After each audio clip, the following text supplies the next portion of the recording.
Wow, the fog is incredible and looking very ethereal.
Okay, I think we are in order. Give me 1 second.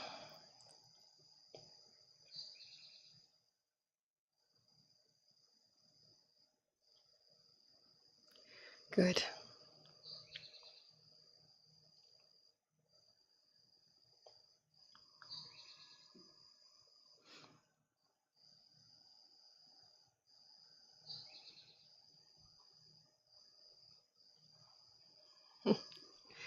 All right, good morning. Today, let me just start again. Actually, let me see. Still need to do some check. Sorry, we do need to make sure that the connections are all correct. All right.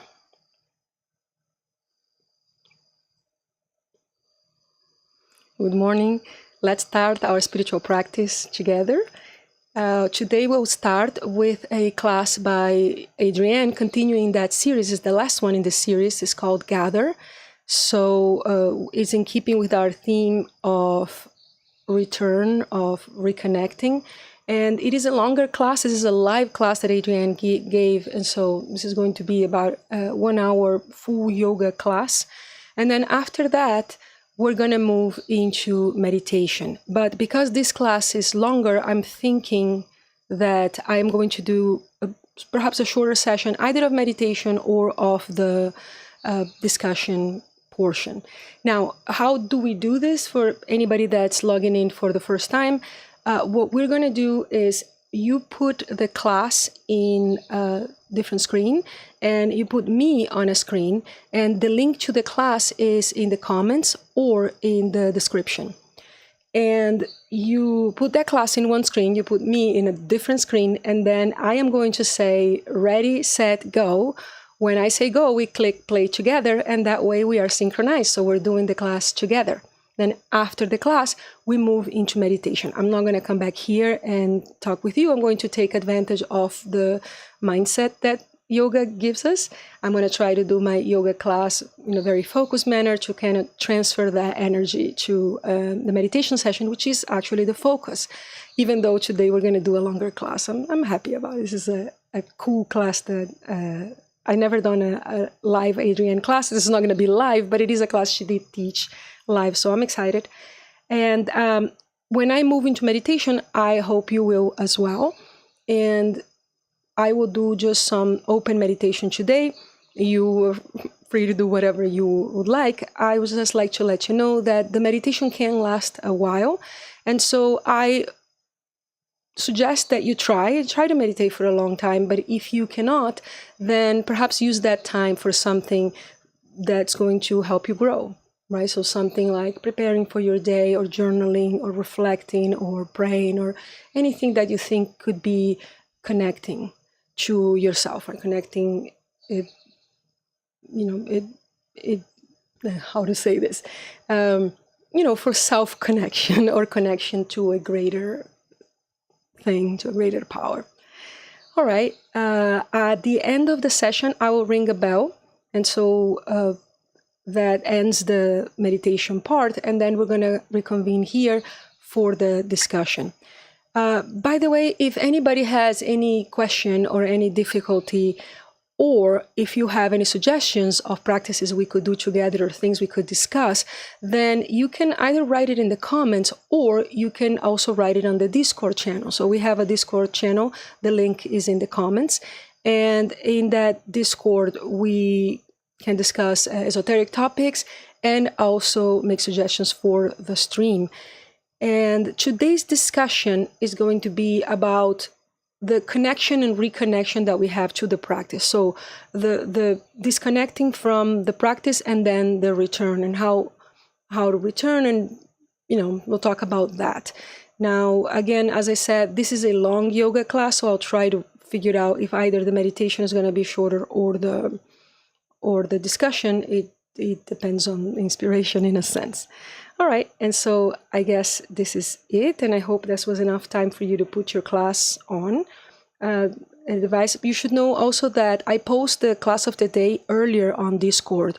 So if you want to prepare ahead, you want to be already ready to start, then on Discord you can get the class a little bit before we start, about 10 minutes before we start. I think it goes around 6:20 a.m. Okay, and so let's get started. Give me 1 second though, because I am not liking that there's a lot of skip frames, and I want to make sure that nothing's wrong here with the connection. I had problems with the connection in previous streams, so I need to make sure that this is okay. So let me just check.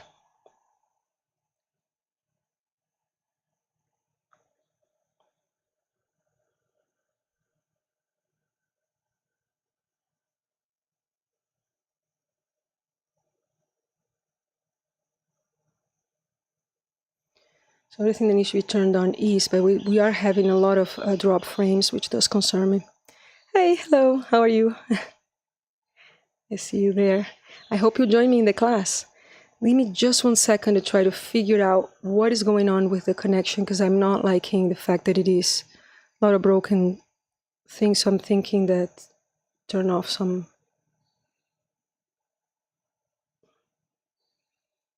Just in case something's drawing bandwidth that should not.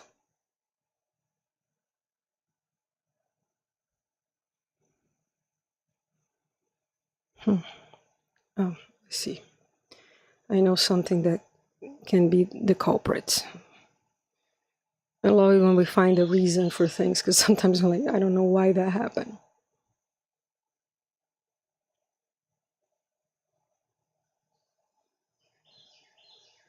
All right. Yes. Let's see if that improves things, and give it 1 second. No. Oh, actually, that could just be the remainder from the other one. Give me a second. Yes. Okay. That's a normal drop. Okay, good. Thank you. I did figure out what it was, and that's good, because tomorrow I can prevent this. Excellent.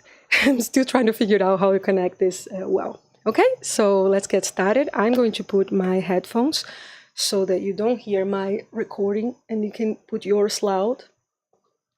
And okay. So are you ready?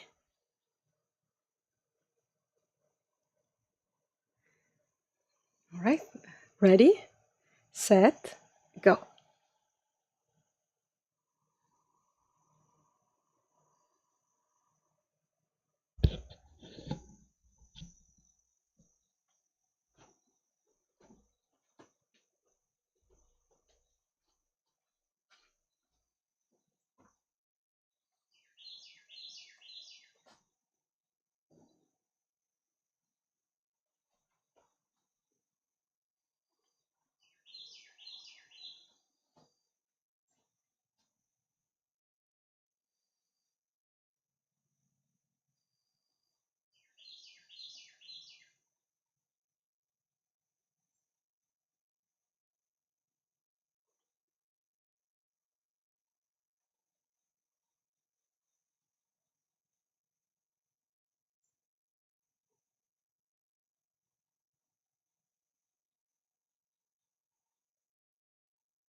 Hello. I will take a quick break and then I'll come back here and talk to you all. And give me a second, I'll use the restroom.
Hey, all, good morning.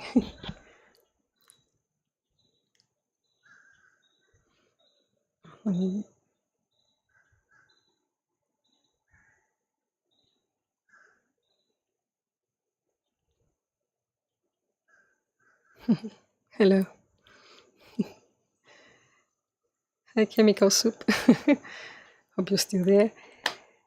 All right. So I don't know if you see, but that this is a porch, right? So that it's a screen porch. So normally I don't have a lot of insects, but some can get in. Let me just check here if I have the right. Yeah. So they can get in because the floor is sort of open, so they can they can come in. So I have some bugs there, but they know to be respectful. But for some reason, I have been invaded by ants, and I have never ever had ants here, and I don't know what happened. And they were most disrespectful. So as I was meditating, I had ants crawling on me. And as much as I can have any claim of having learned something in life, I'm not enlightened enough to let ants just crawl all over me and just be cool about it. Actually, I was fairly cool, but there was some point that there were, kind of a lot of them. And when I came out, I saw that there were like several. I had like way more than I thought. So I'm going to have to do something about it. I don't know. I never dealt with them. I am in Georgia, and if you know anything about Georgia, it's very humid, and it is insanely humid right now. And I think it rained, and then they came in. But I have no idea why, though. I don't know that I did anything particularly different. They never came here. So anyway, I'm going to have to do something about it. That's, by the way, why I meditate with I don't take my headphones, because I can tolerate a lot of bugs that might come and, just hang out. I don't mind them very much. I mean, except that they're crawling so much. But I don't want anything on my ears. So So that's why I do that. All right. Oh, you know what? Let me step out very quickly and get some water. Give me 1 second.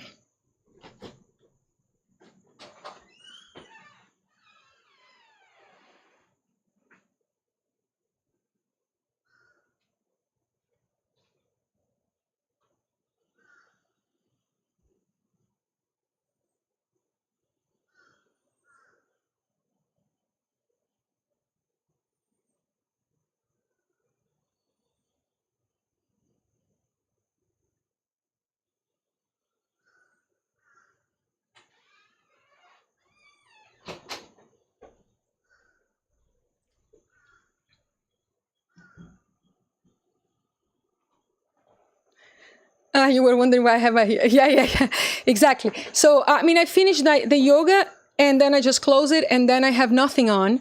I mean, nothing plain, but I just keep them exactly because of that. This is, fairly open. And even though it's a screen porch, there's a little hole in the top that some wasps made, and something can crawl from there. There's some spiders sometimes that they might come. This is not really closed. Butterflies and moths often are around. Little things. This is Georgia, and they like it. But as I said, weirdly enough, they all know to be respectful. Overall, nothing is around the yoga area. They're just fine. Sometimes, you may have a little bug around it, but really never there. But you still, I want to be sure that if I feel some sensation, that is not a bug coming in my ear. So that's the one thing. So I just leave them there. I feel the times that I've taken them out, I realize that makes me slightly more distressed. So I'm not enlightened enough to let stuff crawl on my ears and be cool about that. So that's why I just leave them on. And since I'm coming right out of the yoga session, because I don't know if you were here then. So I first do yoga, and for that I do have my earphones. And then if since I already have them, I just keep them. So that's the reason. But man, this is like crazy. They have invaded, and it's the first time ever. And I've been here for several years, and I've never seen that. So I don't know what is this, and I will need to do something because I can't have ants crawling on me. There were several. It's crazy. Okay, so let's start today's discussion.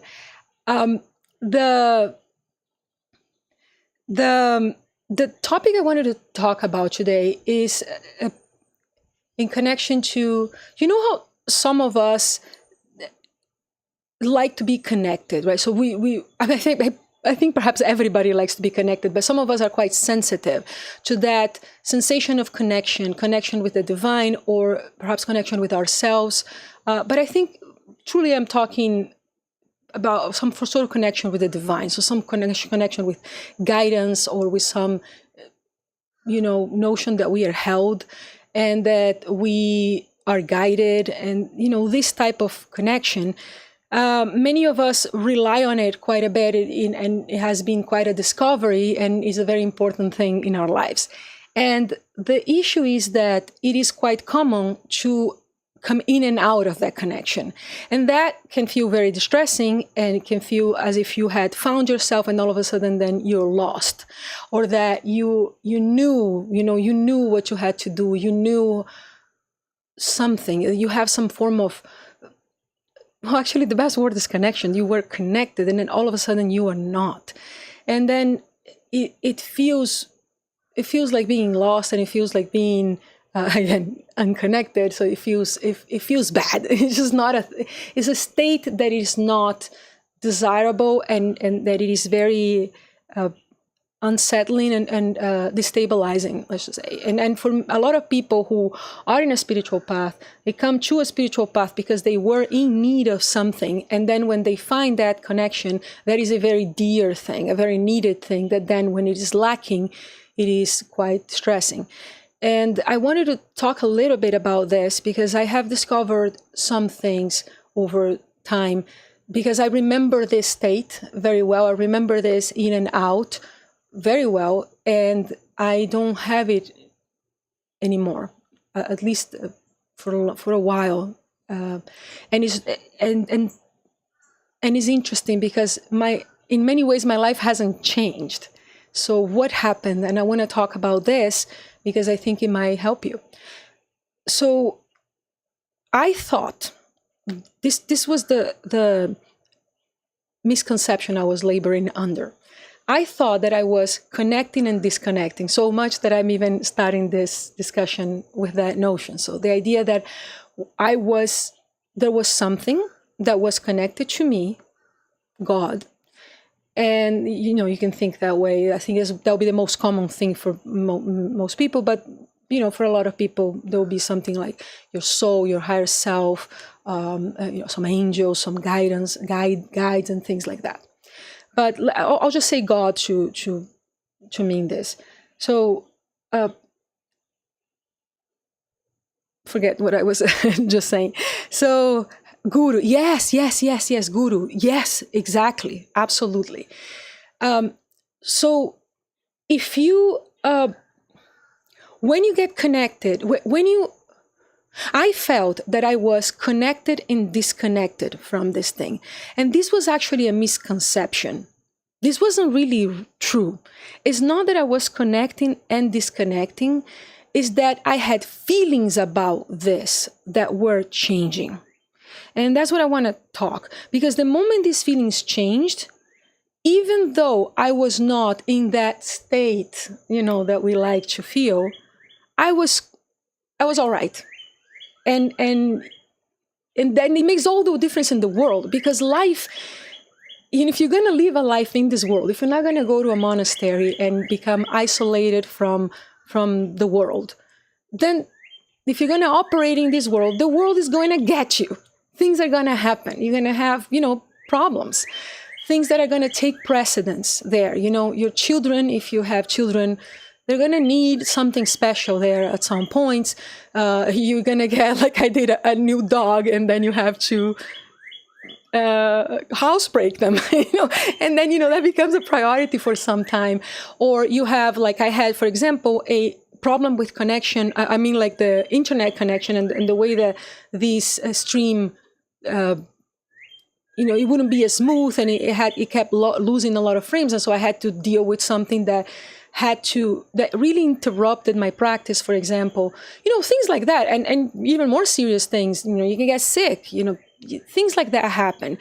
And then you feel that, and therefore you cannot really escape this. So the fact that you will come out of that state of grace, it's a given. It will happen. The difference is that we see that out of the state of grace as disconnection when it is not. And that's what I want to talk to you, because I don't just want to tell you that. I want to kind of show you or give you some more evidence and some more things to notice, and sort of mindset, a mindset to operate under. Because it is complicated. I could have told you, as anybody could, you're always connected to God. Of course, you're always connected to God, right? Oh, how come? What do you mean that you will become disconnected ever? But that doesn't help, right? Because even though you know this, you don't know this. So you don't really get it. And I got it. And I want to see if I can bring you there or closer, at least. That's the point here. And so here's what I want you to notice. I want you to notice that when you become disconnected, even though you may feel like it is some sort of random thing or it happens out of nowhere, notice that there is a practice that you do, and that the practice is the one that falls off first. Because that is, I used to think that something went on and somehow I got disconnected, and then my practice fell through. What I notice is that if the practice stays, the connection stays. And what happened was that life happened, my practice changed in some sense. Either I was not coming, or I was not coming as much as I usually would do, or when I was in my practice, my mind was in that thing, or the time around the practice, so things shifted in the practice. Then I felt disconnected, and it happens kind of fast. And then in my head, I had this confusion about what came first. And this was fairly distressing. So enough that I would think about things like, being a woman, is this related to my cycle? Oh, am I more connected at this time or less connected at that time? And although there was some sort of signal there, the reality is that it was pretty messy. I couldn't really figure it out. Oh, is it the moon? Let's track the moon, right? And then, I don't know, things like that. So I would think about, some magical thing that could have an effect. And the reality is that one day, when I was forced into doing the practice for a while, by the way, related to streaming, I realized that, hey, guess what? If I'm just practicing because I have to, after a few days, the connection will come back. And if I am practicing, the connection stays. And if life happens and my head is out, the connection still will stay if the practice is on, even though the grace may fall. And so let's separate those pieces in a second. But for now, just the main thesis, the main thing I want to bring to you is that the practice comes first. And the reason you feel the fundamental disconnect and lack of guidance and being lost and being not held is because the practice fell. It is not because the feeling of disconnection does not come first. The practice falling off comes first. You see, that's the direction. And that is a direction that is once you realize that, once you see that it is true, what I'm saying is true, if you could force yourself, which you can't, so we'll talk about that, but if you could force yourself to come back and stay in the practice, it would take a few days and you would be back to the feeling of connection. So the point here is that the first thing I want to bring to you is that it is truly within your power. It is much less random than you think. What is random is life. What is random are the reasons that drop you out of your practice. This is the part that is random because, it does happen, right? Things happen. And random or non-random, right? Do you bring it upon yourself? Do you call it? There's a thing to think about. But overall, it feels very random. It feels random enough that you can operate with it as if it came out of nowhere. But the practice is within your power. And I am not telling you here to be a disciplined person. We'll talk about this. Okay, so I'm not telling you, be disciplined. What I'm telling you is that the bringing it back is in your power. And that alone, without returning to the practice, that alone is sufficient to calm you down. So we'll talk about this as well in a second. So what I mean to say is I want you to change that feeling of disconnection, I am lost, to a feeling of, I'm on a little break. I can bring it back. It is within my power. It doesn't just happen to me and I'm completely powerless and drifting through the life without understanding anything. No, there is a power. See, I have a question. What do you mean by practice is only physical or more than physical? How do you feel guided or connected? Okay, the practice that I'm referring to is whatever practice you do that brings you that connection.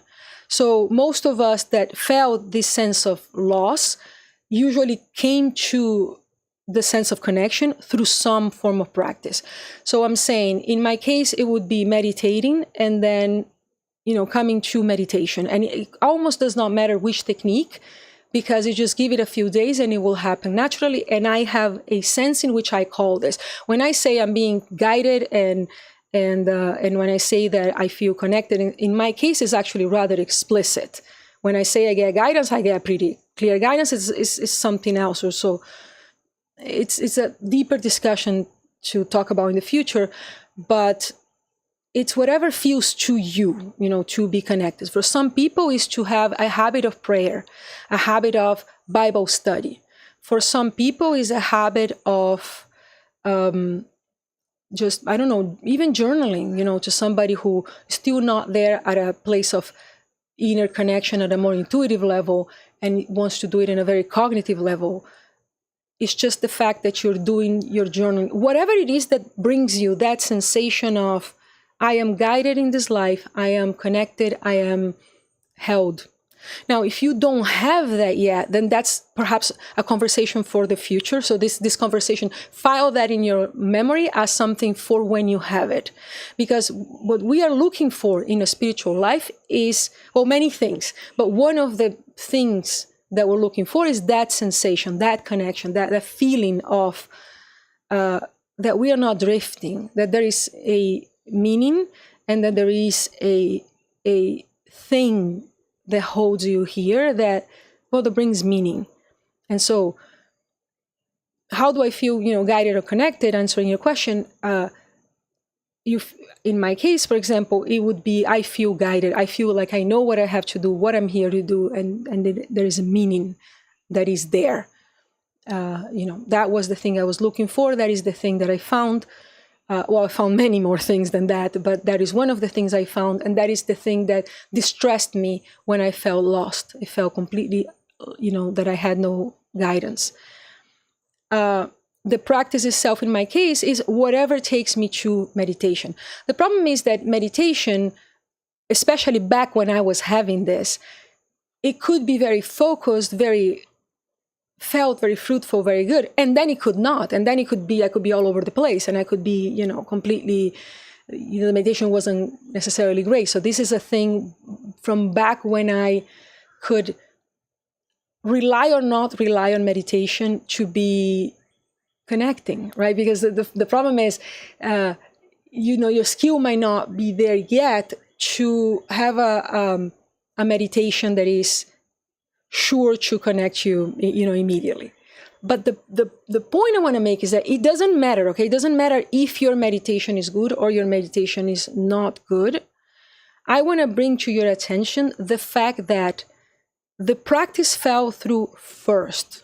That's the first thing. Your connection does not disappear before. It is the habit, I don't want to say habit. It is the fact that you're coming back to whatever it is that brought it to you. So let me just read here. Yes. So Chemical Soup here is saying that you notice that you can get lost and disconnected when you start building thoughts over thoughts on assumptions and destroying the assumption with the mantra, I don't know, brings me back.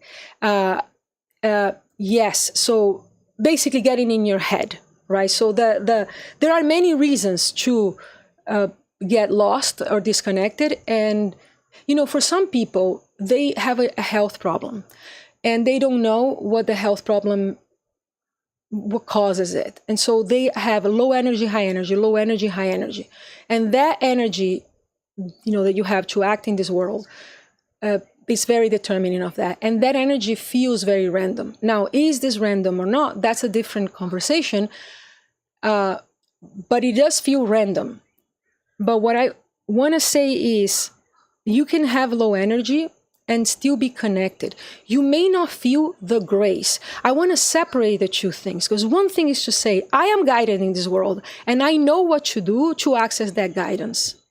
And a separate thing to say is, I am in the grace of this guidance. I feel wonderful. Those are different things.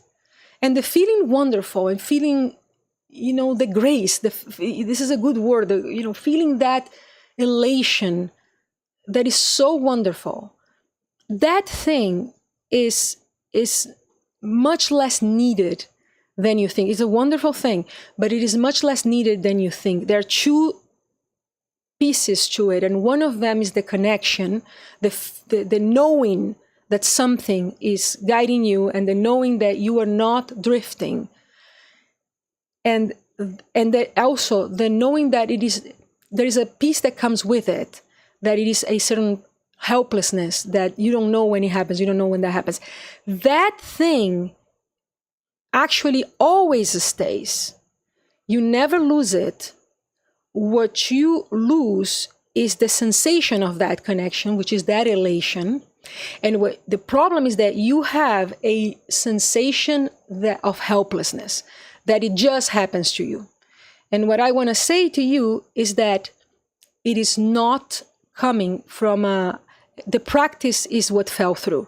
Whatever it is that caused you to change, whatever thing that happened in your life that drove you out of the practice, that is the thing that drove you out of that sensation of connection. And that changes everything. And the reason why it changes everything is because when you know that if only the practice would come back, if only you were able to do the practice, then you would recover that connection, then that will bring you peace.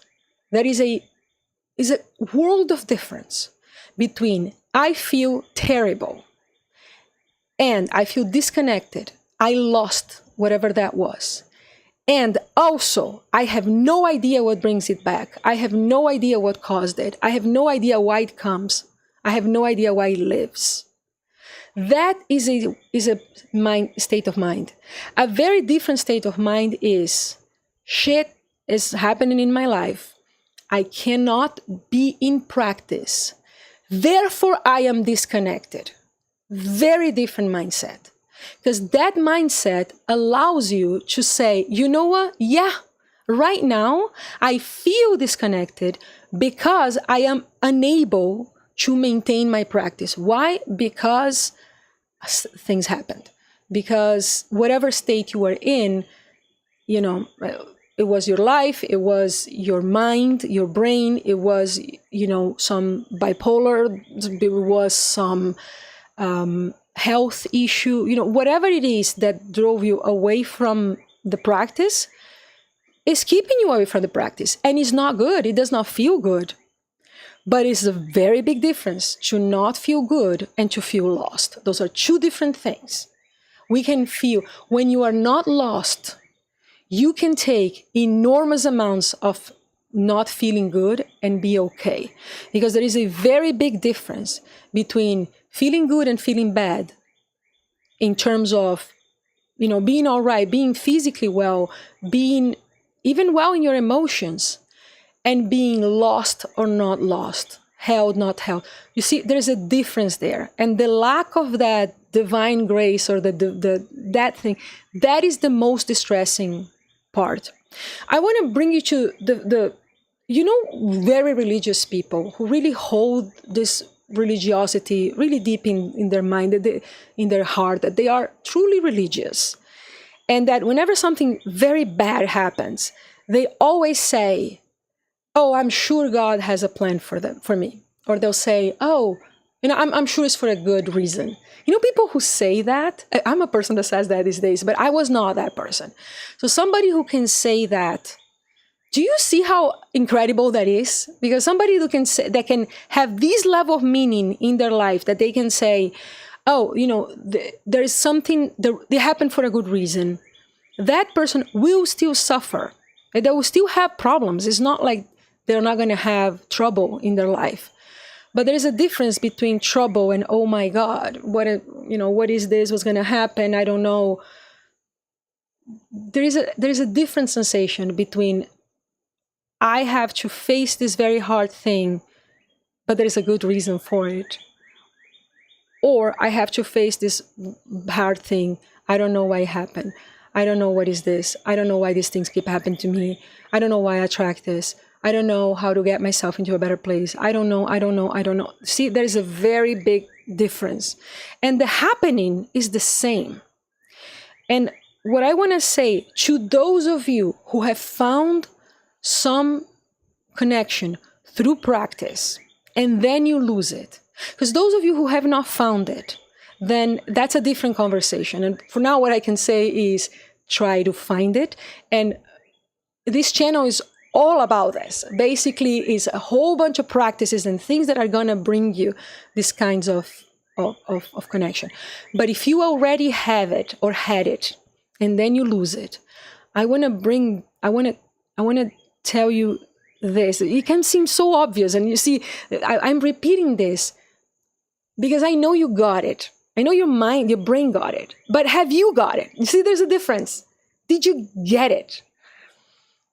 You understand the difference, right? So this is why I'm repeating myself. I'm repeating because I'm trying to talk to something else of you, which is not your brain. Yeah, I know. But do you though?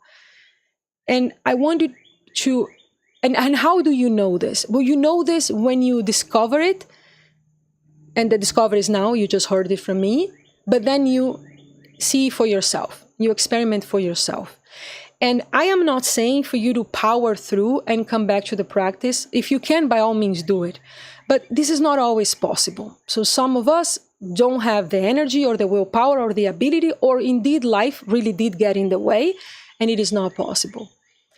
I just want you to hold back, just even if you do nothing, just hold in your mind this knowledge. Because at some point, hopefully, and I have faith that it will happen, you will go back to your practice. And then when you go back to your practice, you will feel connected. And I want to then, by that point that you are connected, notice the next time you feel disconnected. Because I'm not going to tell you that the next time you connect, you're going to realize that your practice came back first. Because sometimes the practice could be something that happened. Like, for example, I don't know, you were meditating and you were connected. Then you fell out of practice. You got disconnected. Life happened. Then you were drifting. Then you took a psychedelic, in the forest. And then that connected you again. And that brought you back to that connection. So it's not going to feel like the practice was the one that returned first, because the practice you did was a very different practice. You just did a psychedelic, which means it was a completely different input that brought this back to you. So this is going to feel very, it's not going to feel like what I'm saying is right. What I'm asking you to do is on the next cycle, once you are connected and you then disconnect, notice how it happened. And notice if it wasn't something that drove you out of whatever it is that was bringing that state. Because let's just say you took a psychedelic, you're not going to be taking a psychedelic every day. And so what happens after? Because you may have felt connected that day, but why did you then become connected? Well, you become connected because after that day, then you became more reflective, more calm, or you were doing something. And notice then, when you lose it, how that something stopped. Because the moment you realize that, the moment you realize that I am right, because I am right, just notice, it's just subtle, because our life changes and we connect not always in the same way, and things happen and things vary. But the moment you notice that there is a practice that comes first, then the next time that you are disconnected, then you'll be like, oh, it's okay. I can come back to the practice. And then what is the practice that made you feel well, you remember what that was, and you're like, okay, once I have some space, I will do this again. And then the several things happen that are very good. One of them is that you don't feel lost. You just feel that you are in a hiatus. You feel that you're in a little break, which is fine. It's like, oh, okay, I am not receiving the information I had. I am not feeling the way I felt. This doesn't feel good, but it is there. It is there to be had. I'm just without the ability right now to go search for it where I know I will find it. I know I will find it. That already is enough. A person can withstand quite a long time, in fact, of no grace, if they know it has an end, if they know they can get the end, if they know where it is to be found. Very big difference in the way that you can withstand pain, And sometimes the pain is sort of important, right? So sometimes it feels like, why am I feeling this? Why am I not, right? But sometimes it's very important. Like, for example, your child needs something. And then you don't really feel bad at all, because you no longer... So you see, before, even when this happened, I would feel bad. like really, really bad, because even though this was very important, what I had to take care of took precedence. The disconnection distressed me because I also felt that I was disconnected and lost, and when it's going to come back and what is happening and so on. Now I feel like, oh, this very important thing needs to be taken care of. The price is my not feeling so great. I paid. I paid with no mind. See? Because it's not being lost. It's just paying a price, because sometimes life is hard and, it's okay. And that's okay. That makes a world of difference. And then the second thing that it does is that it gives you a drive to go back. Because when we get lost, what happens is that it also drives a whole cycle of getting lost, continuing to be lost. Because you lost, and then life sucks, and then and then you eat badly, and then you do all the things, and then everything gets worse. Well, when you realize that it can be gotten back, you can get it back by your actions that you control, the going back to this, then also you want to go back there, which means you spend less time lost, which means that whenever you take care of something, you take care of something with the mindset that there is a place I need to go back to. So I will do what I need to do, but I'll do everything I can to go back. And you might also do things like go halfway, because halfway is a wonderful thing, halfway. I can't do all of the things. How about I do this little thing? And help it a little bit and see if that perhaps brings you back that connection. Let me check here. Does it comply with your definition of good and bad? I mean, are you being guided to do good things, or does it also include bad things? The guidance I received is 100% good. I am absolutely convinced of this. And it was not something that so sorry, so the question is if I am sure. So if the guidance includes bad things. No, when I'm saying here divine guidance, I mean something that you would know is good in this world. It's a thing you must do. The guidance I receive only has ever been good for me. I have 100% trust. And it was not built easily, because I was not somebody who was at all an esoteric person or a spiritual person, or a person who was looking for this. So I'm not a person of faith, not by nature. I am not someone for whom faith comes easily. So this was not built easily. This was a earned thing, let's just say. Whatever this is has earned it. Very, very hardly. So, to a level that even, but I never really doubted his goodness. The goodness, there was never any evidence of non-goodness. I'll tell you the story one day, this is a long story and complicated, and so I'll bring the pieces there as I can.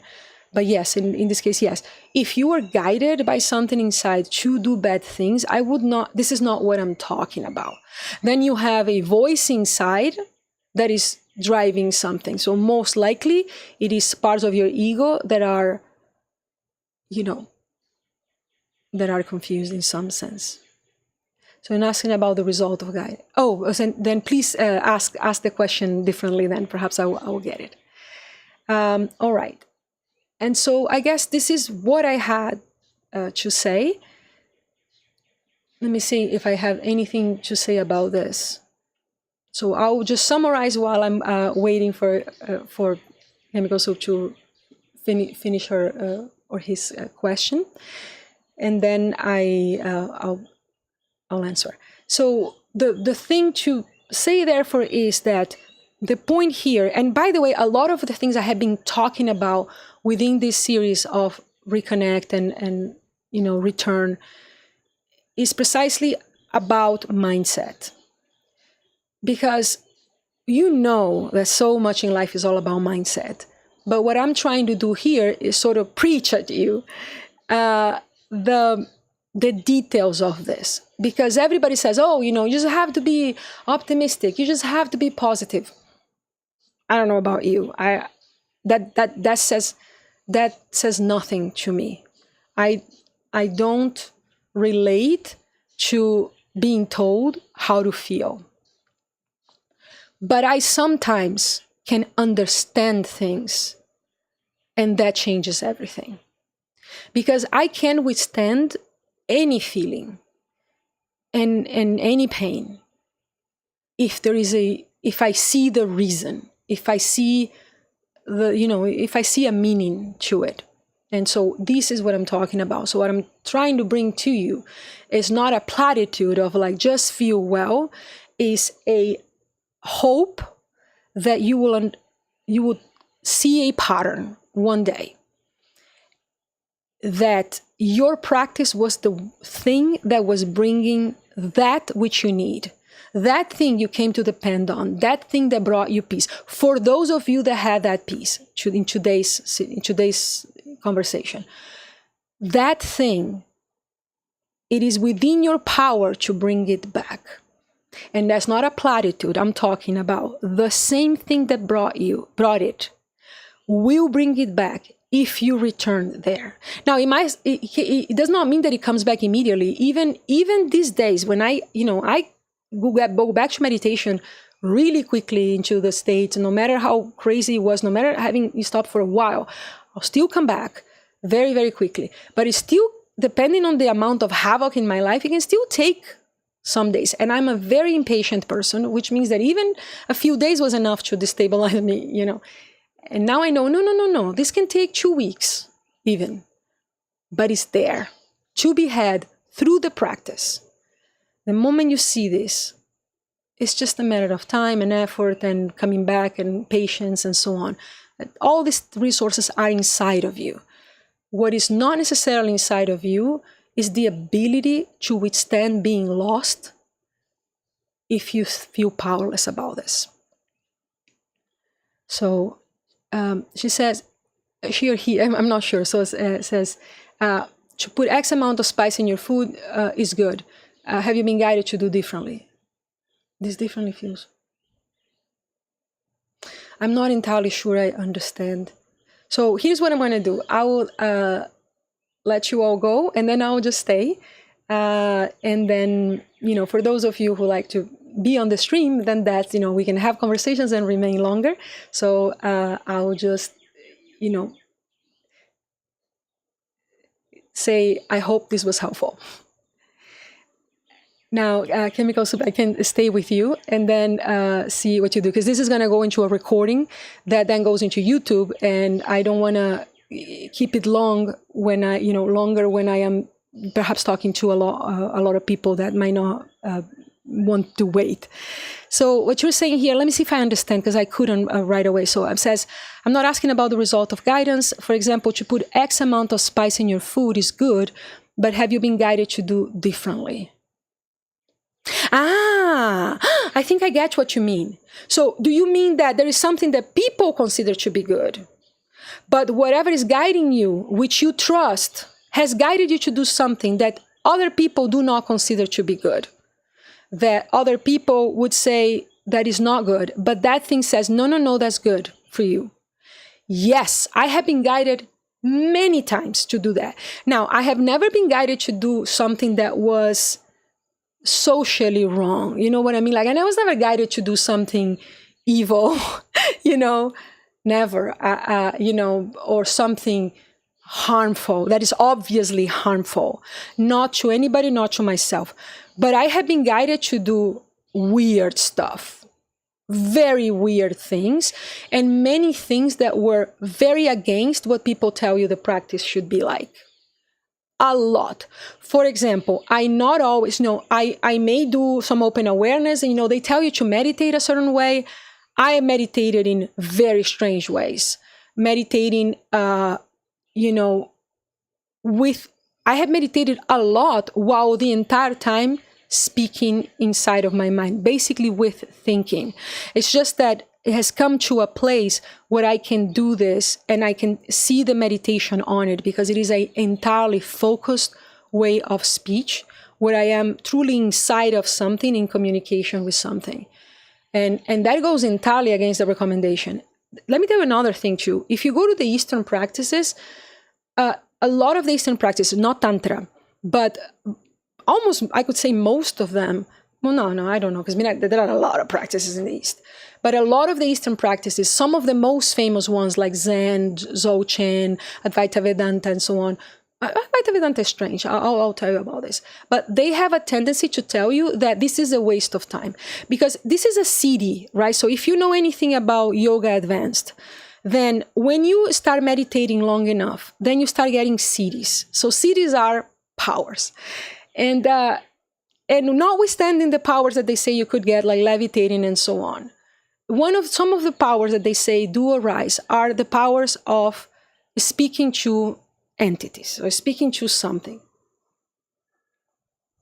And you have to understand that if you speak to God and you believe a non-dual way of belief, then that God is also dual. So it is a manifestation of something or a tool or something that helps you along the way that might be more evolved than you, but it's still dual. The true oneness goes beyond that. You are that God. It's all together. So that oneness is... So many traditions would say that looking for that guidance, looking for an inner guru, looking for God or looking for something like that, these are all wastes of time. And they might be right. They might be right. Tantra would not say that. So a more tantric place would use tools, right? And these are tools, and superior tools at that. I am not attached to a stable form of enlightenment to a point that I would worry about this. I know what happened to me. I see no reason to do different than what I'm told by them. But that is different from huge amounts of Eastern traditions of what they would say. They would say this is a waste of time. A lot of things are a waste of time, according to a lot of those traditions, because honestly, to know the reality of it all and to realize emptiness, which will be a very, if you're Buddhist, for example, to realize emptiness, this is a non-deistic religion, so a God must not be real. I think it's reconcilable anyway, but in any case, that you have. So that is one thing, for example, that I know. Now you ask me, this definitely feels wrong while doing. Oh, that is a different thing. No, I have never had that happen to me. So guided to do something that feels bad while doing, yes. So much. The guidance appeared when I was doing trauma treatment. And trauma treatment was extremely difficult. I faced things that I don't think everyone has faced. I had 2 children without anesthesia. I had 2 kids at home. And this was more physical pain than labor. And man, labor is something. I have faced things that felt very bad, things that felt extremely difficult. I have never faced something that felt wrong. I would separate the 2 things. They never made me face something that felt like, oh, no, this is not, no. Because whatever this is built a lot of trust before, huge amounts of trust. I would be very wary of something that has not done that. I don't want to be dogmatic though, because people find their path however they find their path. And the things I have access to, I didn't search for them. These things happened to me. But there are techniques and things that people do in which they can come in contact with what they would say are forms of beings that, could be an angel or something like that. And it could be a bad angel or, some form of entity where you could have a mistrust, a lack of trust, or it could potentially do something wrong. What I'm thinking about? Like when people mess with like Western magic, and then they mess around with things like, how do you call them? I forget. So there is some entities that they can be harnessed for good, but they can also like break havoc in your life. Like they are by conception already kind of like good and bad.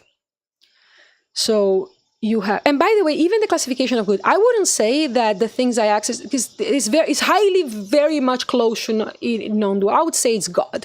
So it's very close to non-dual. All exist in there. So it's not that it's just good. It's that it has been good for me, and it has asked me for good things, and it has taken me in a direction I would consider to be good. But these things, if you're messing around with things that could do bad, could do good, could do bad, that's when you get into,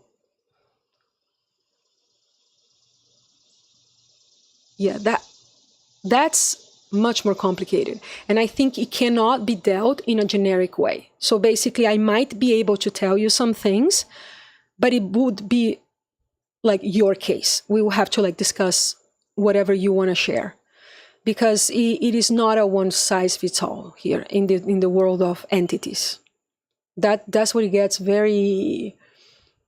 You see, I hope you know what I mean. So if you're dealing with something, like for example, people say they'll talk to spirits or talk to the dead or things like that. There's degrees in which this can be real, degrees in can be not real. This is all complex from an ontological perspective, right? What do we believe? But let's just suppose that you do believe, and that's almost all it matters. So you believe you speak to the dead. Well, the dead were live beings, right? So they can do a lot of, they can be good, they can be bad. Then how would you go about doing this safely and figuring out what you should do, what you should not do? That's a different conversation. Because it depends on the person, it depends on what that entity is, what it revealed to be, what it has done in the past, and what it's asking you to do. So if you want to share a little more, then I can perhaps give a little more. That's sort of like the way I'm seeing this. You see what I mean? Because there is a difference in what you said that I have never, ever encountered, which is to feel wrong. I have felt bad. I have never felt wrong. I have felt bad plenty, actually. I have done things that felt quite bad, but never wrong. There's a difference, right? There's a huge difference, a world of difference. You get the meaning, right? There's a world of difference between I am having to do something that is very hard and I'm having to do something that feels wrong. Even deep inside. And by the way, I don't mean that what they asked is a bad thing, though. I don't mean that. Because your mind could be messed up and could feel that doing something that you should do is wrong. Let me tell you a classic one. A classic one is educating your children. The fact is that raising a child is not easy. And a lot of that is unpleasant, and a lot of that feels wrong. Because when you have to somewhat hurt your children for their own good, like, I don't know, you gotta take a vaccine or you gotta face something very difficult. People have such resistance to their bad feelings that sometimes they will refuse the responsibility of feeling the pain of that. Because, to grow up in this world, you cannot be spared all suffering. So sometimes you could spare the suffering of your child, and you have the right decision is to let them, but it feels wrong. It feels very wrong. And yet you do it, right? So I wonder what you mean by feels wrong, because that does feel wrong. It feels very wrong, but I know it's right. You see, I'm getting that. Okay, so now that I'm talking about this a little more, I'm kind of realizing the difference in words. So perhaps there is the knowing it is wrong and the feeling wrong, right? So let's separate the two things. Maybe that's about that. So is this something you feels wrong or something you know? Like, you see, perhaps so there are degrees of that. Like, what is it that you have conviction of? You have conviction that this is a good thing, or you have conviction that it is a bad thing? And this is very hard. By the way, solving this issue is extremely hard. So for example, oh, sorry, I completely messed up the lighting. Give me a second. So here there's something that is kind of difficult. To separate between what you know deep down is true, is right, and what you feel is right. Because what I'm bringing up here is a separation on the knowing and the feeling. Because you can feel something and yet know different. You know, and you know this. You know, you have seen this. You know that you have done things that feel very, they don't feel good. They feel wrong. They feel this, but you know deep down, like, you know, there's a part of you that knows, you know. A classic one is that you gotta dump, you know, DTMFA. Like, you know, you gotta leave that person. And it's like, it does not feel right. Oh my God. But deep down, you know what you have to do, right? So there is that knowing that is very different from the feeling of right and wrong. You see, so that is even more subtle. Because one thing is feel good, feel bad. Another is feel wrong, feel right. And then a third is no wrong, no right. The separation between feel good, feel bad, and feel wrong, feel right is actually fairly easy. And if you are operating on that level, I think it's easy to more or less figure out. Where it gets really complicated is when it is the feel good, feel wrong, feel right, and no good, no right. Because that is about being able to separate feelings from deep intuitive knowledge. That is actually one of the hardest things to do. It is huge skill. And when to a degree, it's all the skill. Like, meaning when you had that skill to the fullness, perhaps, you know, you'll be enlightened.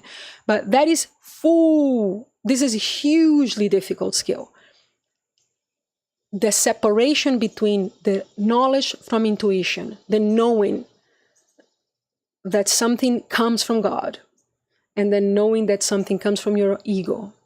The knowing of the two things is a very, very difficult thing. Which is different from saying that something has reached you and has spoken to you under situations where you were sure that this was right, that this was from divine guidance. But there's a difference, because there are degrees at which you can receive guidance by your will. And when you get to a level where you receive it entirely by your will, then that thing, is it me or is it not, becomes very important. And separation is extremely hard. It's actually very hard. And yeah, you need a lot of practice. And you know, I can talk about that, but I think that will be a long topic, and in a way, a very advanced topic. And we will talk about this. We can talk about this, which is the nature of intuition. How do you tell what is intuition versus what is feelings? That is a very advanced topic, and we can definitely talk about it, but it's like, it's a topic. Like, it needs to be like thought about, and you know, there's quite a bit to it. Let me see what you're saying. Say, I feel guided even when doing it according to guidance might feel bad or wrong. The result is very unexpected and it feels good in relation to my life. Oh, okay. All right. And then let me see what else you said. Say, in my experience, nothing's good and bad unless we talk about and for whom. Oh, I agree with that. Let me see. And yes, this is a burning topic in my life when I'm being guided and when it's my mess. Yes. Yes. Okay. So I think what you're saying here is that you have been guided to do things that felt bad or wrong. And then unexpectedly, you're like, oh my God, this was the right thing. Yes, I have done that. Yeah, that has happened to me quite a bit. Never that it feels wrong in the sense that I know it to be a wrong thing, you know, like an evil thing or like a thing that could harm me. Actually, let me take that back, because it could harm me in not physically, you know, mentally, you know, not like mess me up. But actually even that, okay, you know, I'm backtracking all of that, because here, let me tell you two things. I have done things that made me extremely scared for my livelihood and my professional life. One, and it turned out great. Two, I have done things that were very dangerous under any perspective that I wouldn't recommend most people do. I have done things under guidance that I don't think a normal person should do. Like going to severe tapas meditation, 8 hours a day on rice and coconut water for like several days, meditating on the worst of your pain, like this kind of thing, for several days, to a point that you're like, I need a break, or like, I don't think anybody should do this. This can mess you up. Like, this is not normal. People train years for this kind of things. In a way, you can say I did. I don't think a person should do this. And I know it to be very, very dangerous thing that should not be attempted. I have done lots of things that are very dangerous and should not be attempted. That, yes, but I didn't feel wrong. It felt bad. Felt very scary, but not wrong. There's a difference. I've done things like that. And that could have messed me up. So those were things that could mess me up physically and mentally. I've done very risky things because I have guidance. So that, I wonder, right? Yes, I have been in samadhi. Yes. But enlightened enough is like, the holding of enlightenment. Holding of entirely enlightenment. I will have an ant crawling on me, and I have to kind of like, you gotta get out, man. So you gotta get out. I will. And cockroaches are still superior beings. The cockroaches will not be had. I am not in union with the cockroaches. I hate them. I am so scared of them. So yes, not to all the levels that one can be okay, right?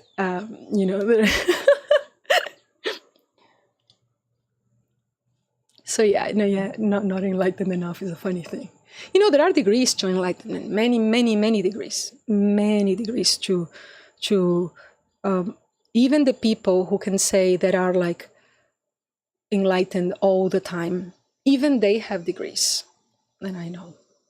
How many and were all this different? Yes, all of this different. I don't know, haven't counted. Different. Lots of difference. By the way, that's something we can talk about. I have talked in the stream about samadhi, actually, one whole class on samadhi, in the nature of it, and so on. So yeah, we can talk about that in the future. That's some topic. Yes, different though.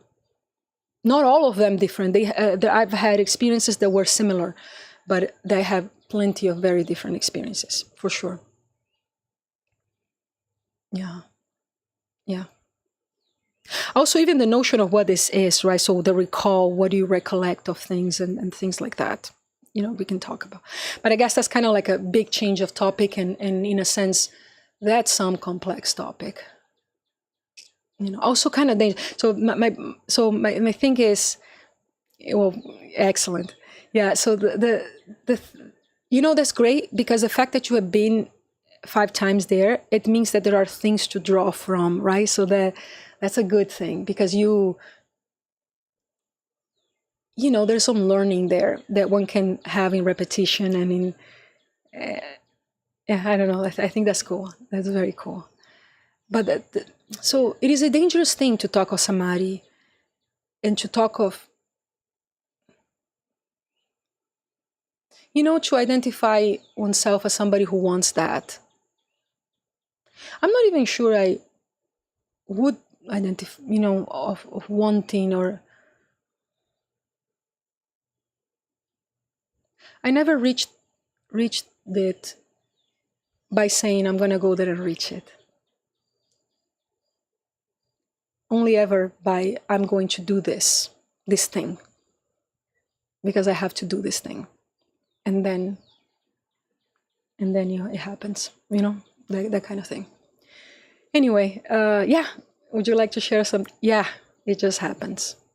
Not just happens, right? So it happened very much as a result of practice, but it's not a practice where you say, oh, I'm going to go do and do that. Even dhyana, like even the dhyana state is not something you go there and say, oh, I'm going to go do dhyana. No, and again, even that is not needed.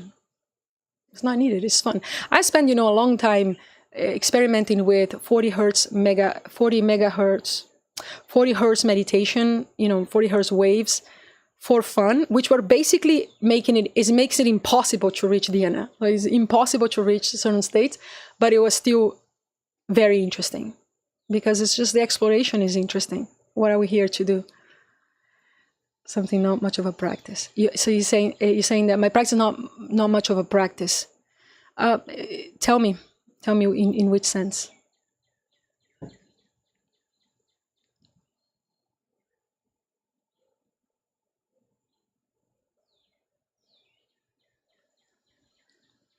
So you're saying my practice is not much of a practice. In which sense? My path was not necessarily with like a very set practice, but I have noticed that the incredible stabilizing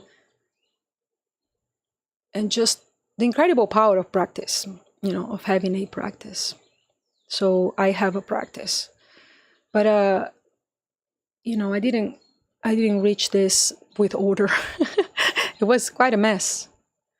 In many ways, many different types of practices. But I found meditation is the bomb. And meditation is truly powerful stuff.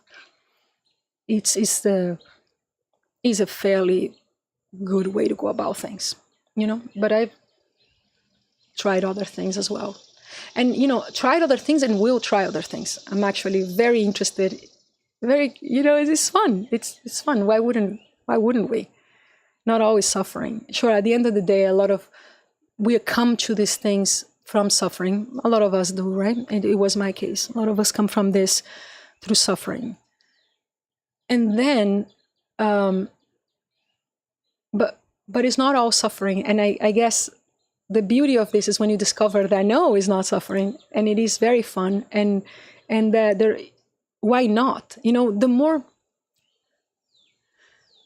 more things I've seen, the more I like life. The more normal life is just wonderful. Is fun, right? Not all of it is wonderful, right? I mean, you do, but the more you see, and then the more you ask, like, why not? Why not? Why not just experiment and get to know other things? I'm very curious of normal things. Why not? And then this curiosity is in other things now, in the new things. And hey, why not? It's fun. You said, don't do anything sitting down. If someone coughs or spits in front of me, I drop whatever's in my head, just like that. No reason, no nothing. Yes.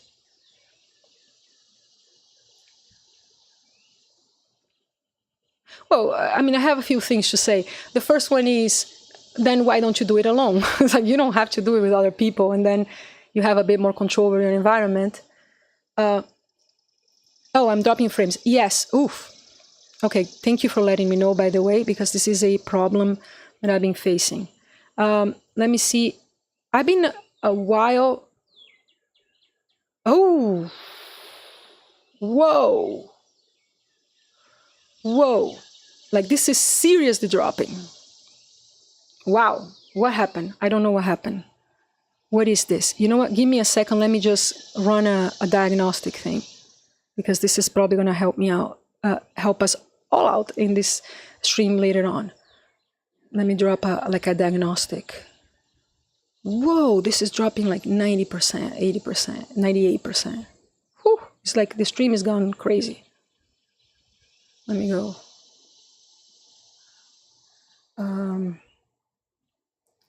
Whoa, what's happened?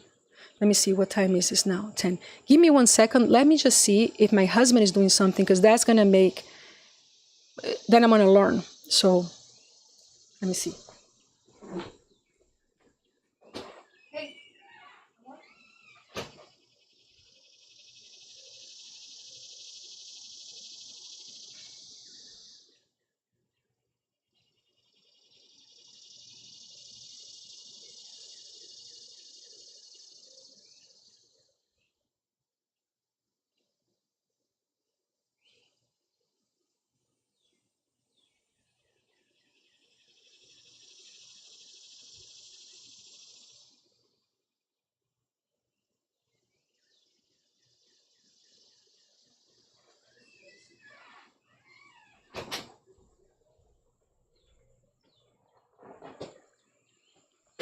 Wow.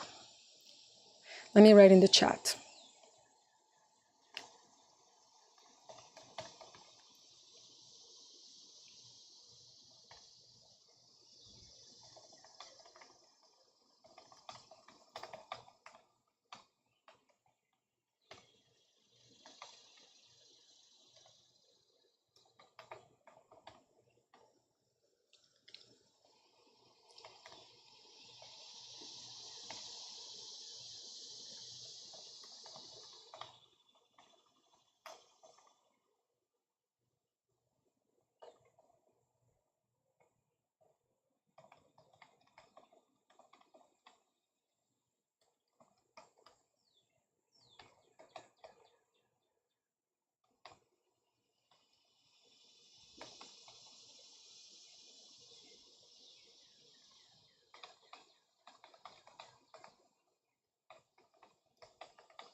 Okay, let me see how this is going now.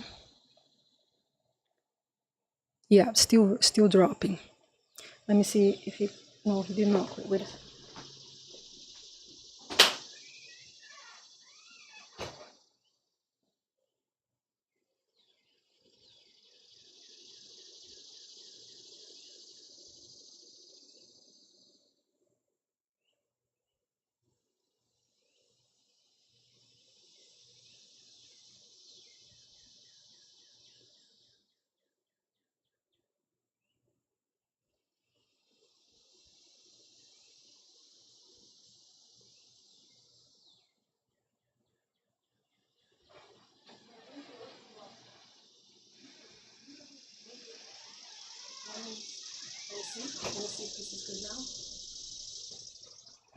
Okay, let me see if this is gonna work. We have to give it a little bit of time.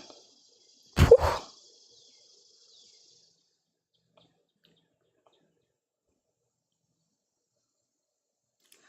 Give me a second. What is happening?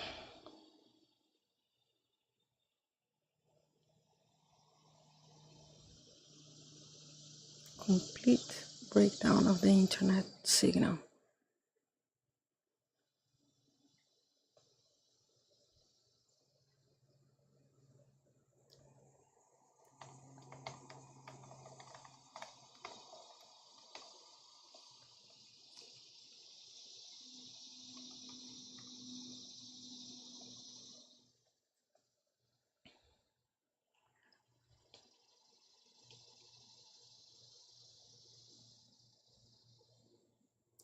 What is happening?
Quick.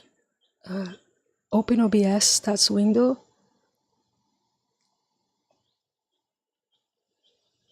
Okay, let me see here.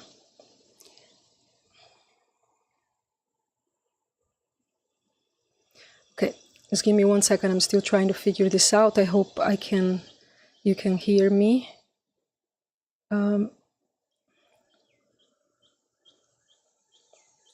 So,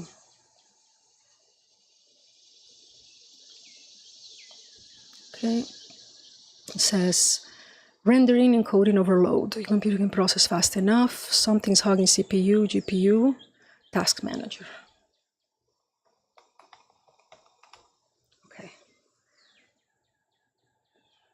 Something's hogging on my CPU. Okay, my connection is fine. Encoder overload. CPU. Computer is slightly overheated, but fine.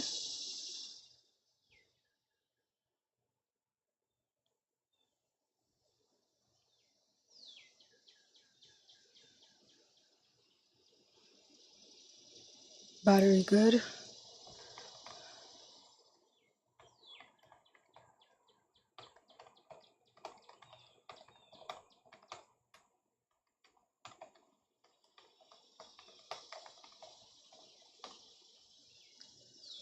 Okay.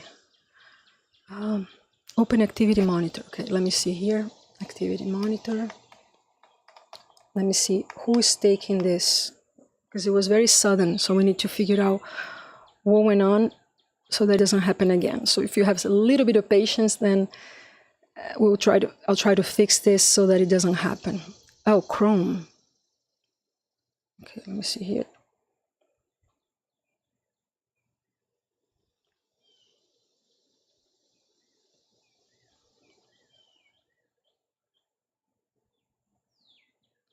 Okay, let me see what happens if I just drop, literally close Chrome entirely.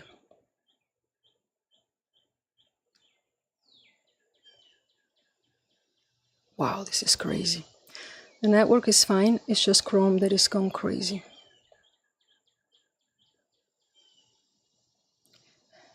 Maybe.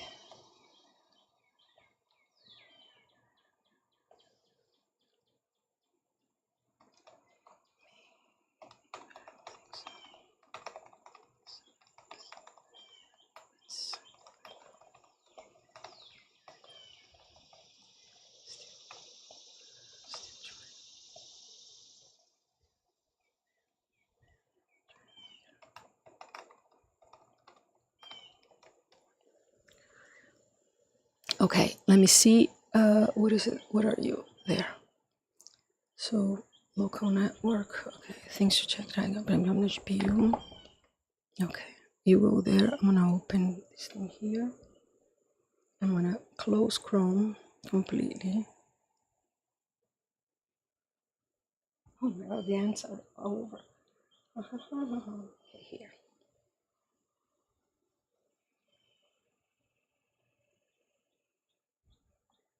Okay, good. Now what I'm gonna do here.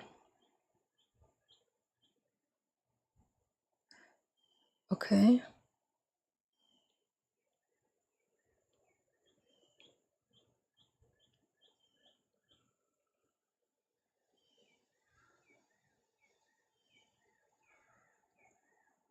Row Chrome. So let me just quit Chrome and see if that helps. Okay, reset. Not Chrome. So frames missed due to rendering lag. Okay, Chrome. So Chrome went to 0 if after I did Chrome. Whoa. Okay. Thanks for waiting.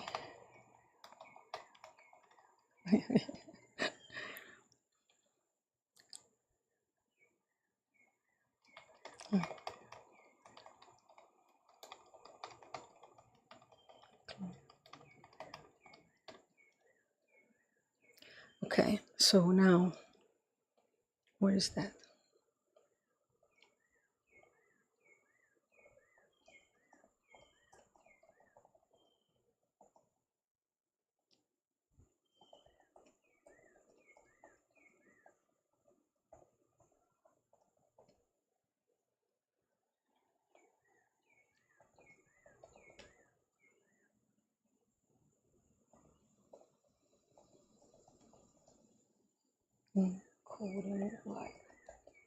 Okay, so we have, I don't think it's overheating.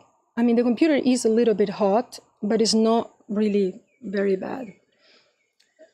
Let's just see. Because, you know, I am outside. I don't know if you can see. So you know, this is Georgia, so it is hot, but I'm running 2 fans over the computer, plus the computer is on a cooler. So, which was one of the things I had to fix for like the connection before. Okay. Okay. Okay. I think I know what to do. I don't know.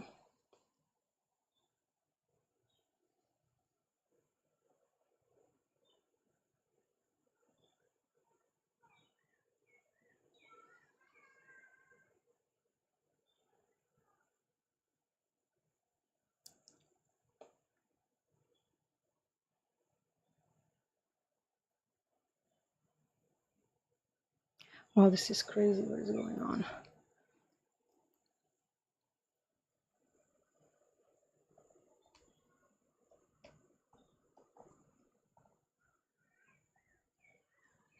Okay, I don't know. Check if I'm using CPU encoding, GPU encoding. CPU encoding or GPU encoding in OBS. Okay.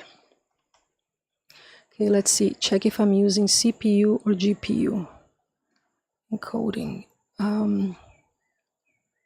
Here. Settings.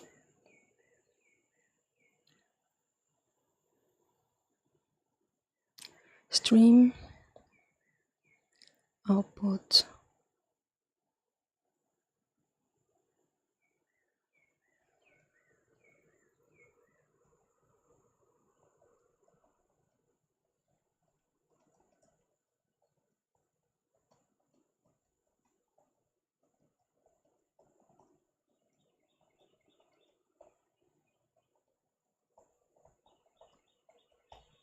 Okay.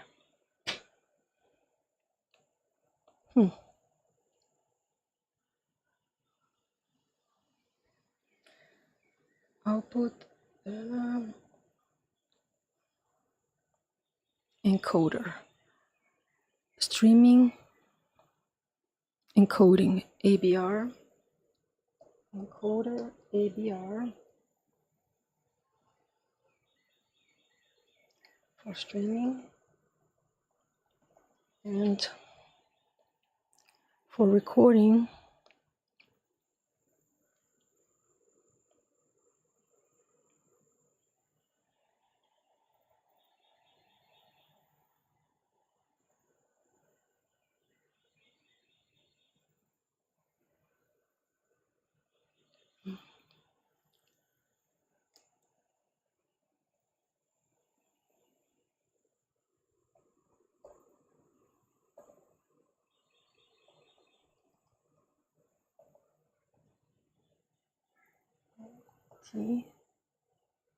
TH264 hardware encoder. So for the streaming, Apple VT 264 hardware encoder. And for recording, same. No.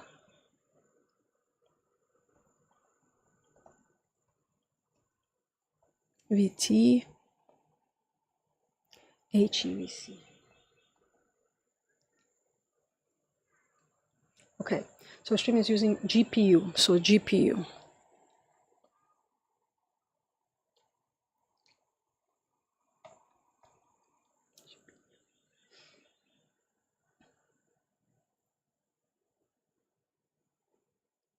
Huh, I see. Okay, give me 1 second. I think I might be able to do by just switching recording from Apple to VT-HVC. Let me see if I can switch the encoder, recording. Okay.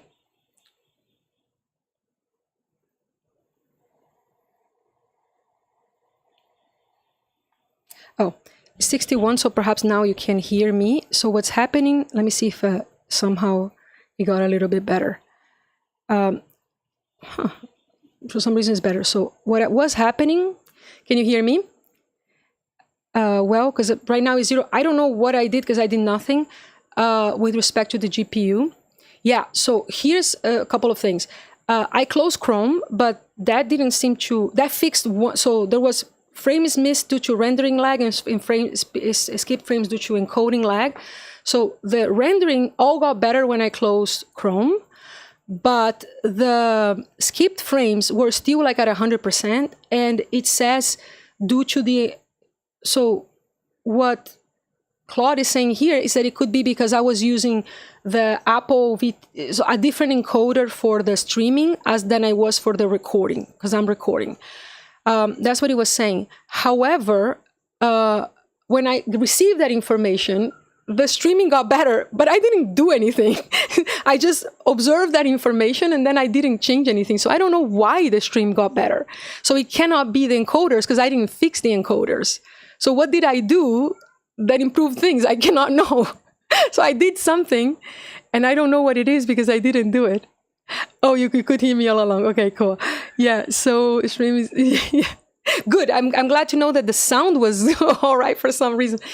Yeah, so I don't really know. I don't know what fixed this. I know that part of the problem was fixed by just closing Chrome, but the encoding was not good anyway for a long time. So I don't know why that second thing got fixed. So the rendering did get better when I closed Chrome, but I don't know about the encoding. What fixed it? I don't know. Let's enjoy it while it lasts. But I actually do want to prevent this because I've had problems. And, you know, sometimes you're doing this, thing that you want to record to then put, upload. And then once you realize it, it has been all missed frames all along. So that kind of sucks.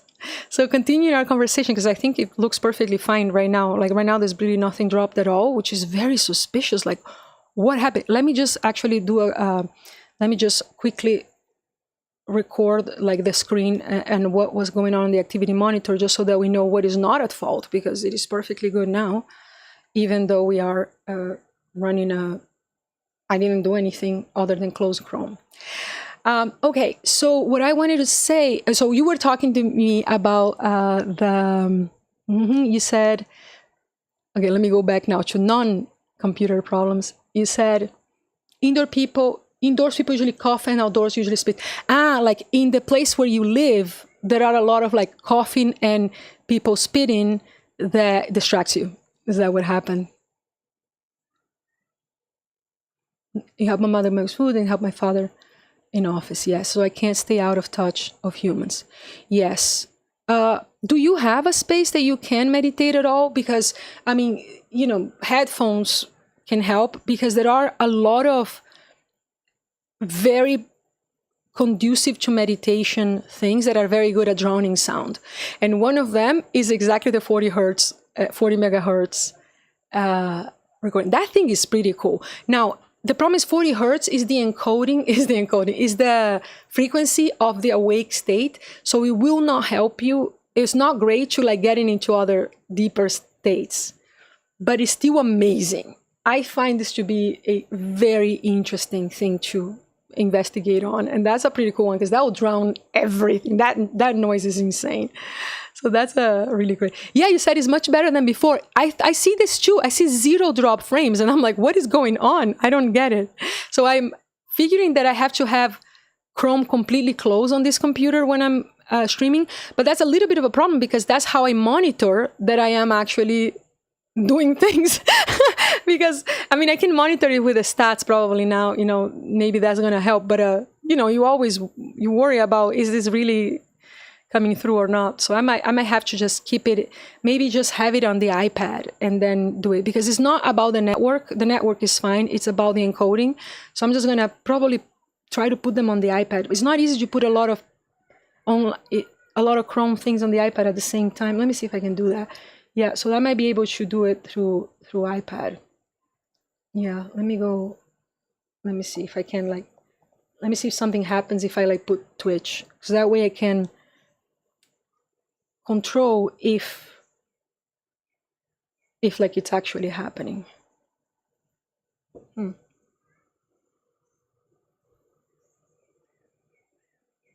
me see. There you go. So I am, okay, I can see, and let me see here. Oh, let me just take the sound off. Where are you? Okay. And then, so yeah, when I am in, so the iPad, it does drop some frames. Do think, oh, look at this, look at this. I turn, what is this? I turned the Chrome in my laptop, and now I have skipped frames due to encoding. It's not horrible, but I have skipped frames due to encoding. I'm sorry to drag you into this, computer issue. I'm just gonna photograph what was going on at this particular point to then investigate.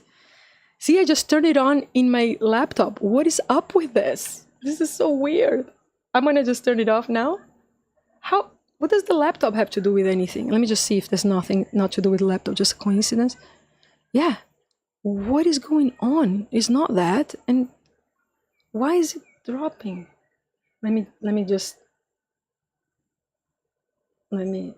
close and see what happens. Let's see if it returns to good. This is bizarre.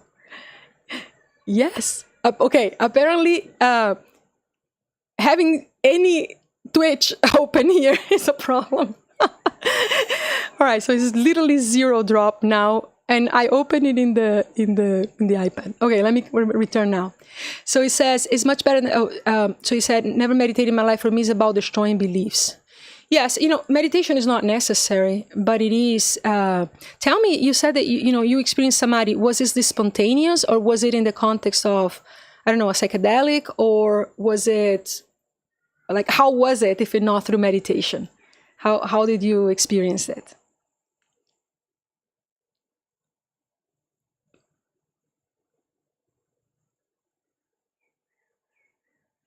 Hardware monitors are used for temp reading, just to be sure. Yeah.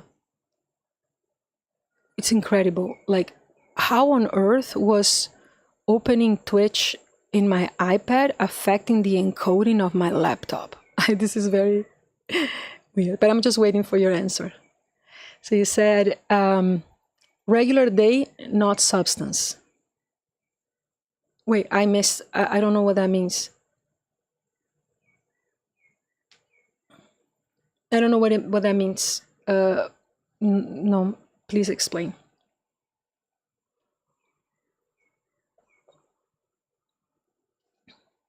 No. Okay. Yeah. No weeds, no drugs. So it was spontaneous. It just happens to you, or were you doing something that caused it? Because it does happen. I didn't have any like any spontaneous thing. Because I can totally trace these things to practice. It has happened to people, right? Of course. And then I'm not entirely sure that, if it happened without you doing anything, then how to know how to bring it back, right? Oof. I guess. I mean, I'm going to continue talking as if just while I wait. But if it is, there you go. You say watching YouTube videos, maybe first time it happened was just watching Sadhguru. You were just watching Sadhguru and then it just spontaneously happened to you from like just watching a talk by him? Like, what was he saying? Like, what was the talk? Or like, was this like a meditation, or was this just, he was just speaking and then he brought it to you? They say that these enlightened masters, that they can bring that about on people. Now, I never heard that over the internet, but I've heard that like in person, that they will be like, just here, have it, and that can happen. So that's crazy. Them happiness was watching Sadhguru, later added many other gurus. And then through the grace of the guru, like how did it happen the other times? And then just happened, like out of nowhere. You were doing nothing, just listening to somebody, and boom, like you have like a what, like an ego death experience, or like a what type of experience?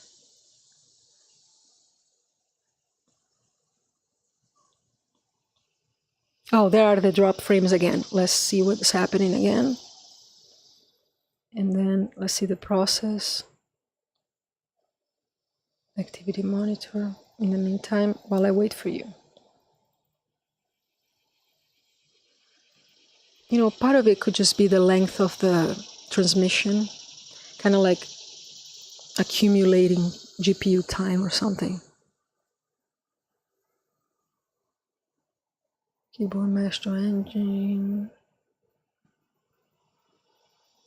Activity monitoring is taking 100% of GPU. How is that possible? I'm on a close activity monitor. How bizarre. Maybe the computer is overheating and therefore anything I do is just too much. So maybe it's just nothing, it's just that it's just getting overheated.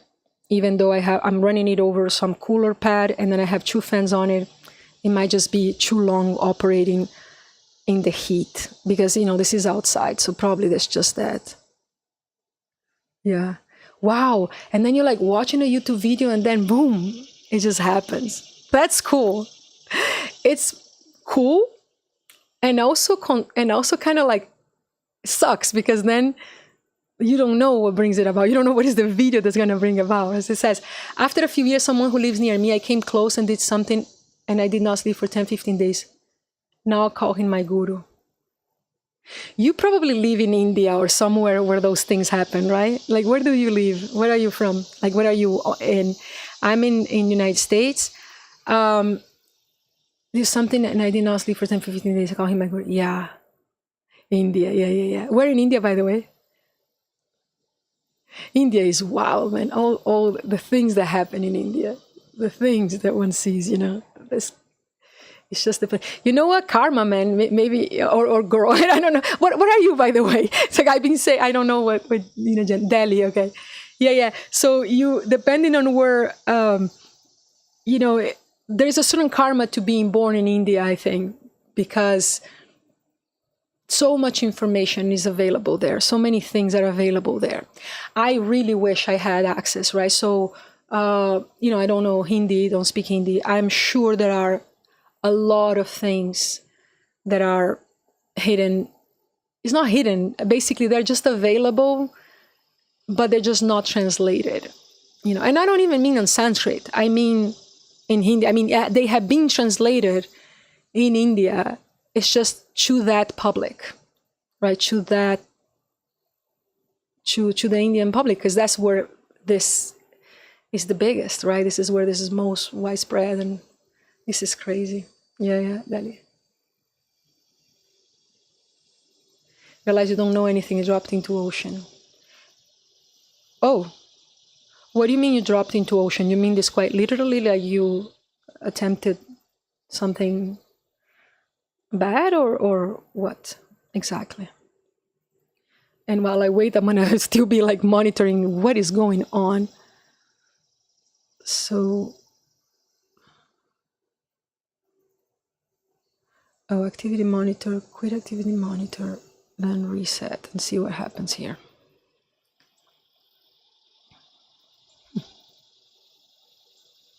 Yeah, I think my computer is truly overheating because if it's affected by activity monitor, it means it's like not okay because this shouldn't be doing anything.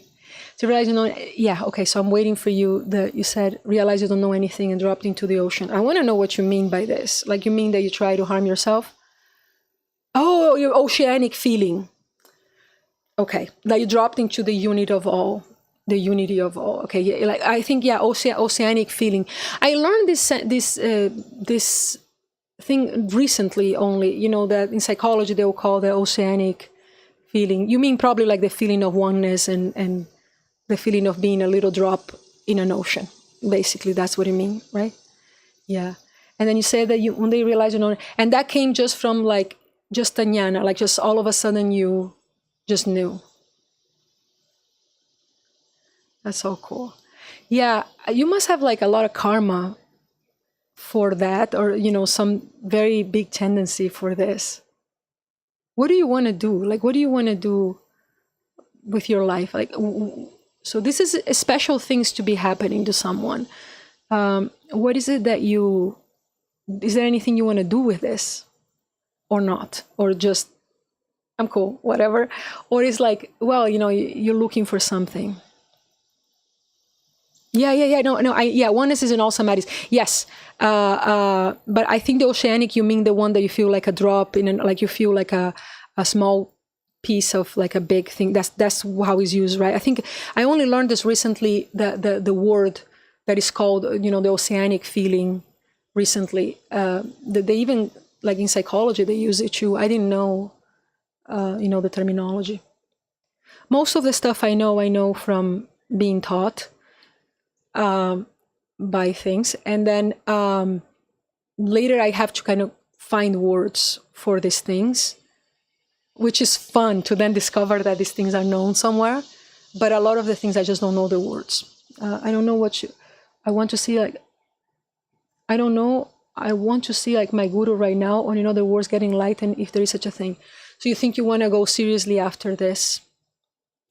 And you said your guru is close to you, right? It's like close physically, as in close to your house. Let me go back. Someone who lives in you is something that must be. Now I call him my guru. Yes. So you said someone that lives close to you, and so you have some guru that lives very close to you. So I guess it's kind of easy to ask.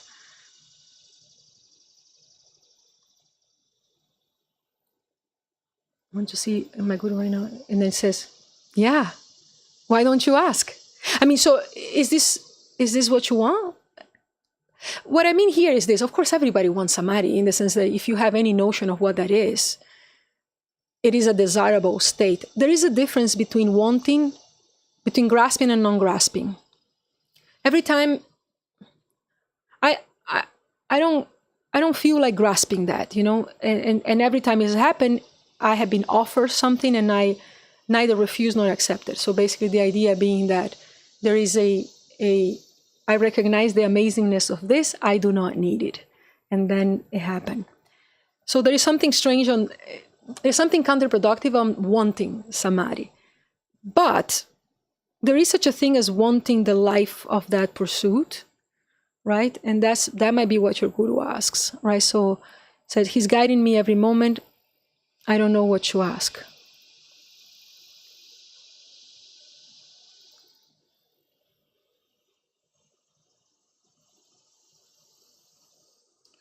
You could ask, what is he guiding you for, like towards? Because you said he's guiding you every moment.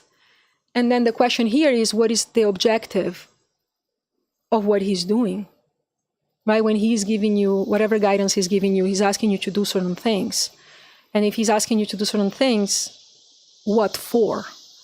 Because, the normal thing we would imagine with a guru is that I am driving you, I'm helping you towards enlightenment.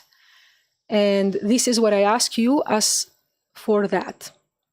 But a guru could think that you're a householder and then could think, let me guide them towards peace and being all right, or being like nicely married and having a good family, right? So this would be a pretty normal thing for a guru to do.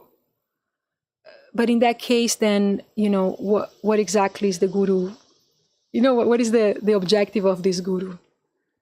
It would be good to know. You say, I know what's my goal. I want to be able to see like him. So you want to be enlightened and see like a guru.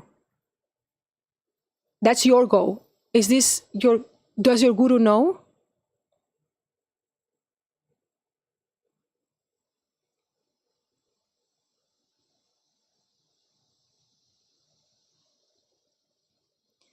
So I'm going to continue talking as if because I'm imagining that the answer is going to be yes. I just want to confirm that your guru does know. So if your guru knows that that's your objective, and is it a he, by the way? Then he is guiding you.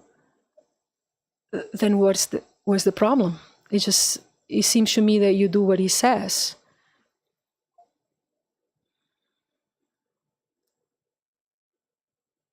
Yes, he knows.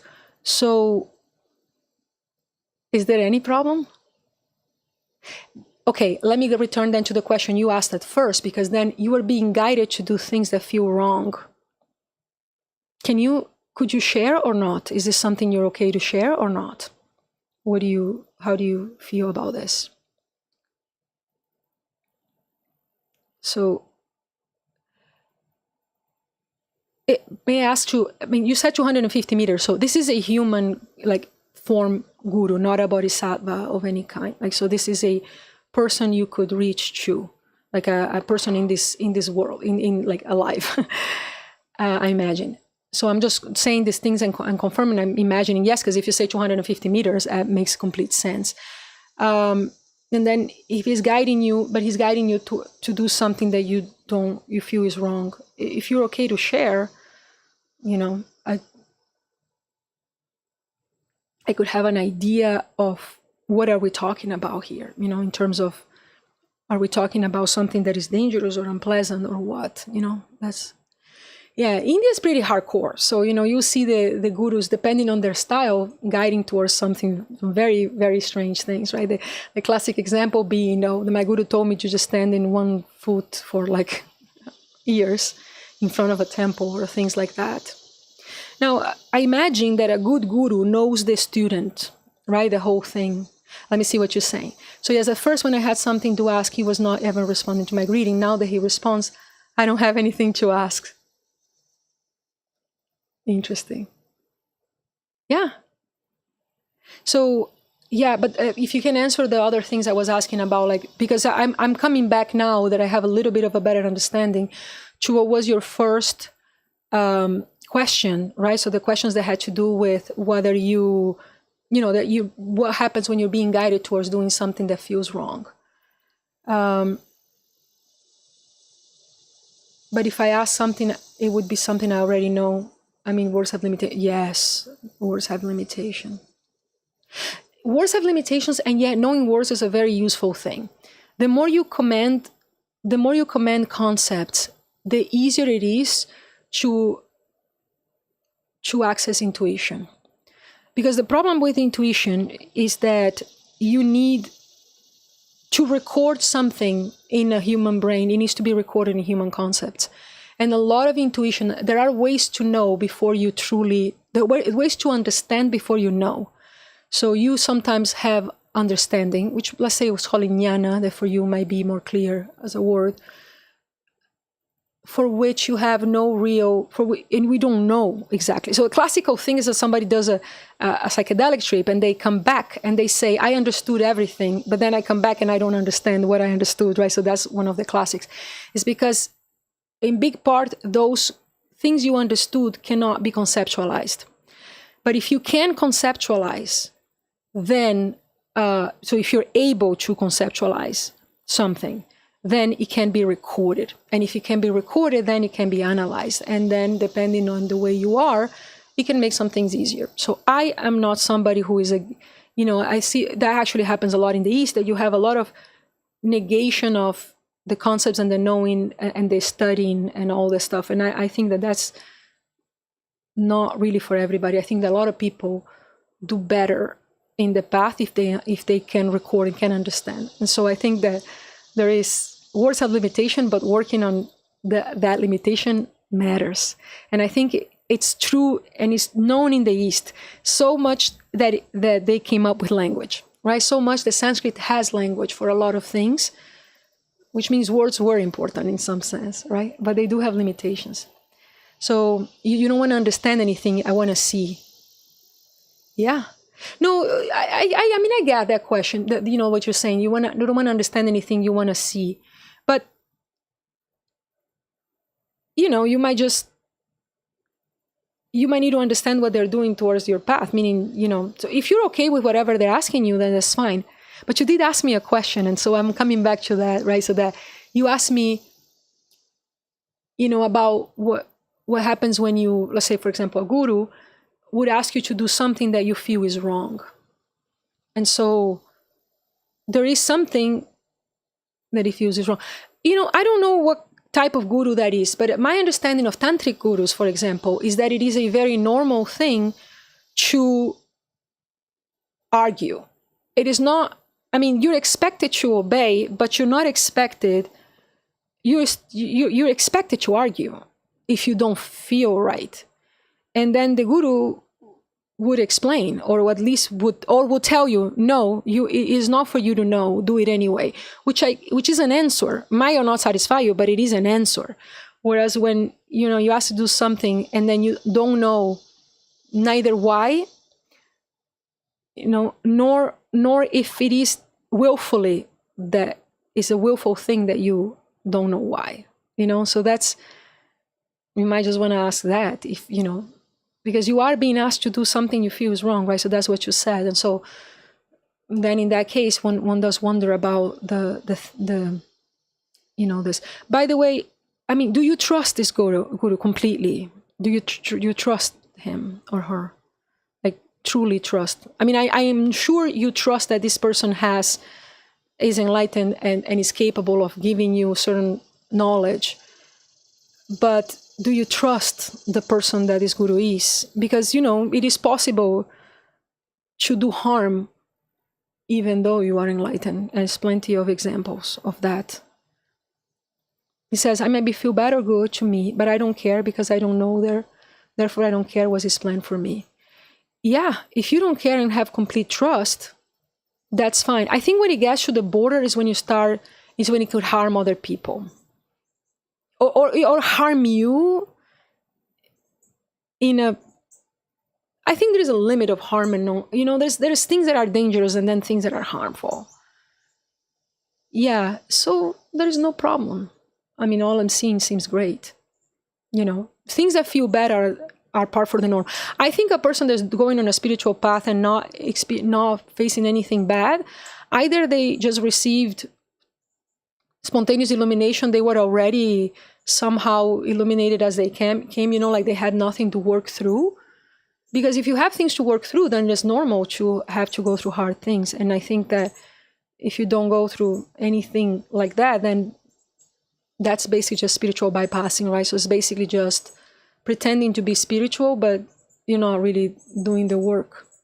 Because there is work to be done. And to do work with guidance, there's nothing better in life than to do work with guidance.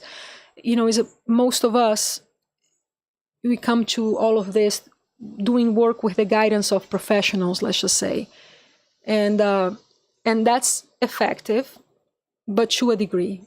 The difference for me when I received divine guidance was night and day. There was basically nothing stopping the healing, let's just put it that way. Nothing, because everything worked. But things were not easy. Things were very hard, actually harder, like way less smooth, but they were all working. Like just like this, like you do this, you do this, you do this, you do this, and it was very, very clear. So there's no problem, I think, right? There's no problem,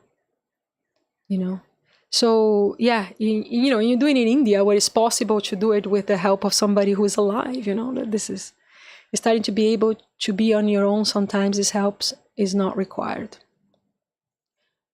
What do you mean? Because you were not able to be on your own? In which sense you were not able to be on your own before?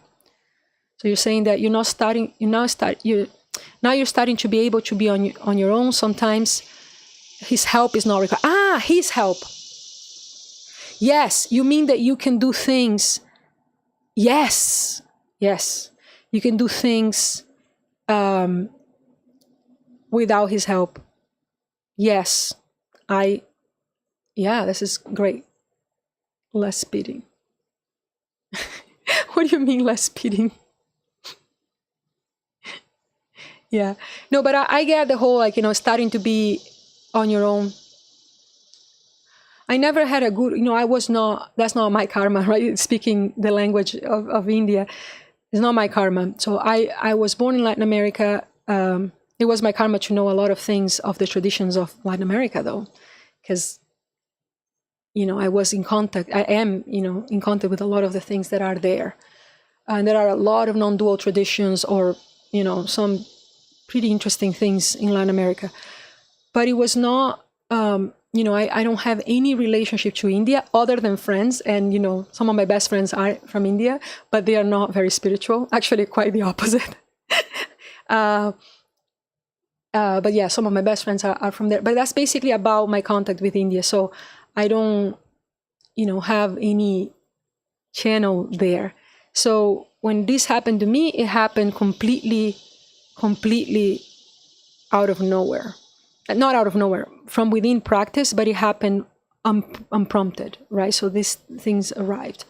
And so I think from the perspective of India's nomenclature, I say that it is a bodhisattva kind of thing, but it's a god, God or something like that. And then, not something like that. I don't know why I say it like this. Yeah, it was very, very spontaneous. And so I never had a personal guru. It's very hard for Westerners to accept the guru system. Very, very hard. But I understand it. I understand why it works. It is a very useful thing. If the guru can be trusted, then it is a very good thing.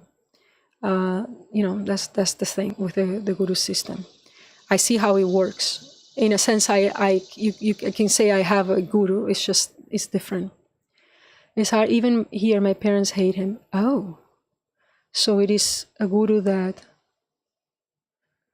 So your family is not in agreement. Why? Why do your parents hate him?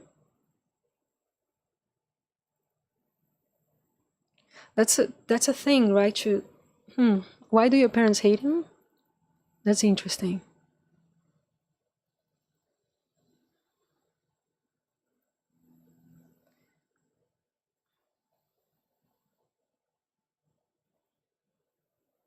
And by the way, I should warn you that I need to leave by 11. So it's 10:55 here. So I have 5 minutes, unfortunately. But yeah, no, I'm still waiting to hear from you. So yeah, you say, I don't do regular jobs or take active interest in family business. You're only interested in the spiritual and you have no interest in like normal life. I see. So they don't agree with your chosen life path. I guess that sucks. Yeah. I think that for almost everywhere, if a child comes to the parents and say that they want to pursue a spiritual path, the parents will be very worried. I would be with my own children. I would want to know exactly who that person is. What are they going to do? What does that mean? Yeah. Do you understand why? Because you see, the chances of a successful life, and by successful I mean the chances of a life that is agreeable in some sense, it's much higher by marrying and having kids and having a job. The spiritual pursuit has huge variance. So it can be the grace of all, and then it can be crazy. How old are you? How old are you? How able are you to know what is good for you? And I don't mean that there is an age for that, but I mean that, there is things to know of life. You're 31, so you're plenty old for that. Yeah, you're plenty old. So how long have you been called for this? Like how long has it been that you have the call? How long has it been? Yeah, if you're 31 years old and you have the call for some time and you have experience what you have experienced, I don't think there's any hope for you. I think that's what you have to do, right? Don't get me wrong. I'm not saying that is a riskless path. First of all, there's nothing riskless in life. If you're having a life with no risk, you're having no life. But if you are called, 2019, so that's been 7 years. I think that's your path. If you know it, if it's been for a while, you are an adult, however responsible you might be, you know what you have to do. You know what you have to do. It's sad when family doesn't agree. On the other hand, family comes through once you show them that that's what you should have done. And I know how it is in India, though. I know the parents have enormous power, so it's very hard to go against parents. Very hard. So I know. I mean, I understand the hardship of it. I cannot quite relate. I come from a different tradition where parents raise you with a sort of understanding of a limitation of what they can say, of how you're going to live your life.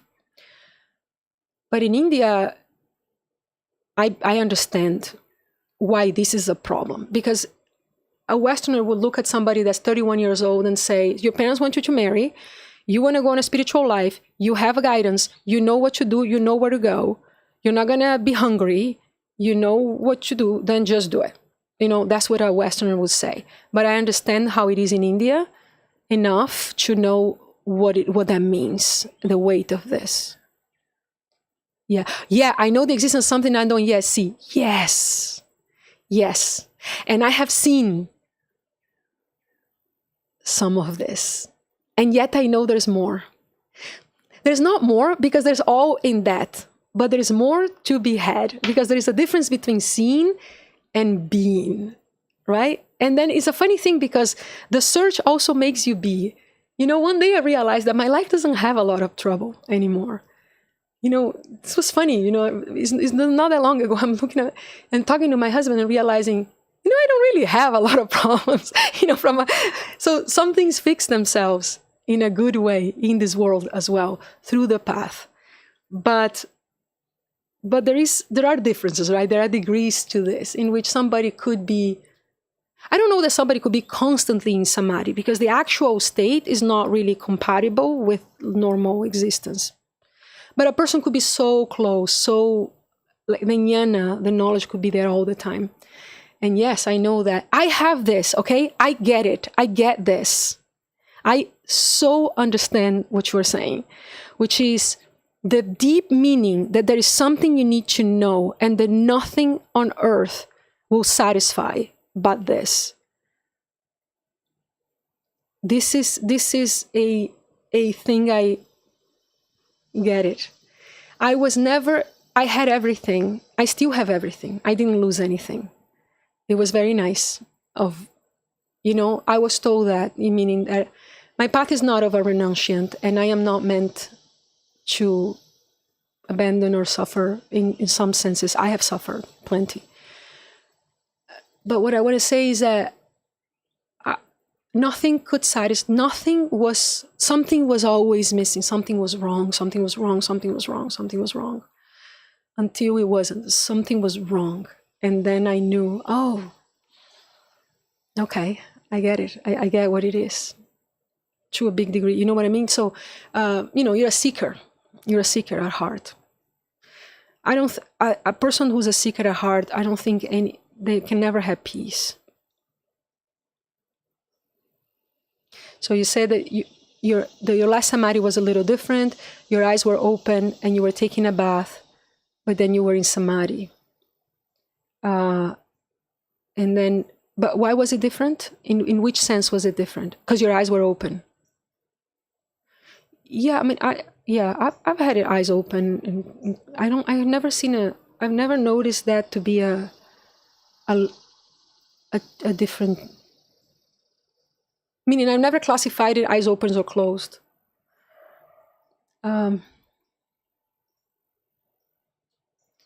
Yeah. So tell me something.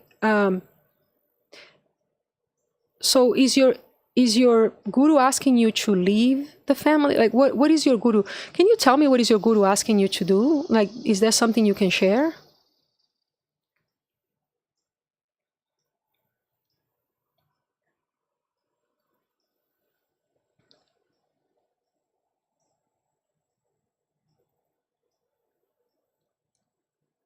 In previous samadhis, your eyes were closed or you were stationary. So it had like a physical thing. Let me think here. You know what? Yes. Yeah, I've experienced things both in like meditation where you are basically mobile and like, eyes closed, and then in other states in which it was basically just eyes open and being. And it was actually, I could talk and then come out, in and out, in and out, and could talk and could talk, could even like be out, could even think, could even look at me from outside of that situation. Anyways, kind of weird to even conceptualize what was going on, but I think I can in a big degree. Yeah, that's very cool. It's very cool. I'm so glad that you experienced. I'm so glad you found me. Meaning, I'm glad to be talking to someone who's telling me they have seen some of these things. It's cool. Oof, I need to go. Sorry, it's 11:03. So I'm so sorry. I need to leave. But hey, I'll come back tomorrow, and I'll be here tomorrow. We can always talk. So throughout the transmission, I don't talk very much because there are things I need to say, and sometimes I get very distracted if I pay attention to what is being said in the chat. But I can always stay at the end. Most days I can stay, especially now that it's the summer here. Then we can just talk, okay? And so yeah, I'll see you hopefully tomorrow. And great, nice to meet you. By the way, are you a he or a she? I don't know. When I said it, or something in between as well. A he, okay. Good to know you. Nice to know you. It's good to know, because sometimes it's like, confused. You kind of want to have a picture in your mind in a way. Okay, great. Well, great. Yeah, you might want to sign up to the Discord, because I have there is the alerts for the streams. And so if you, let's just say that something's going to change, or I'm not going to stream a certain day, or I'm going to start streaming a certain day, like if I stop or something like that, then that's how you find out. Because for now, I don't have a lot of tools from within Twitch or YouTube to let people know what's up. And so that's a way to find out things as well. All right. Well, yeah. Well, great. Good to meet you, and yeah, have fun as well. Oh, excellent. You don't use notification. Yeah, but just, by the server, you can know. You see what I mean? Because you don't have to be notified, but you do know where to find it. Because the problem is that in the apps, say I can't come one day. You don't know what happened. You don't know if I'm coming back, not coming back. There I can let you know, hey, this happened. I won't do it. I won't stream today. I'll stream tomorrow. This kind of thing. So that's the only places for now that I know I can communicate things like that. I hope to be able to I probably can do it through YouTube. It has like some, I think you can do some posts or something like that. So I'm still learning these things too. But yeah, right. Bye-bye.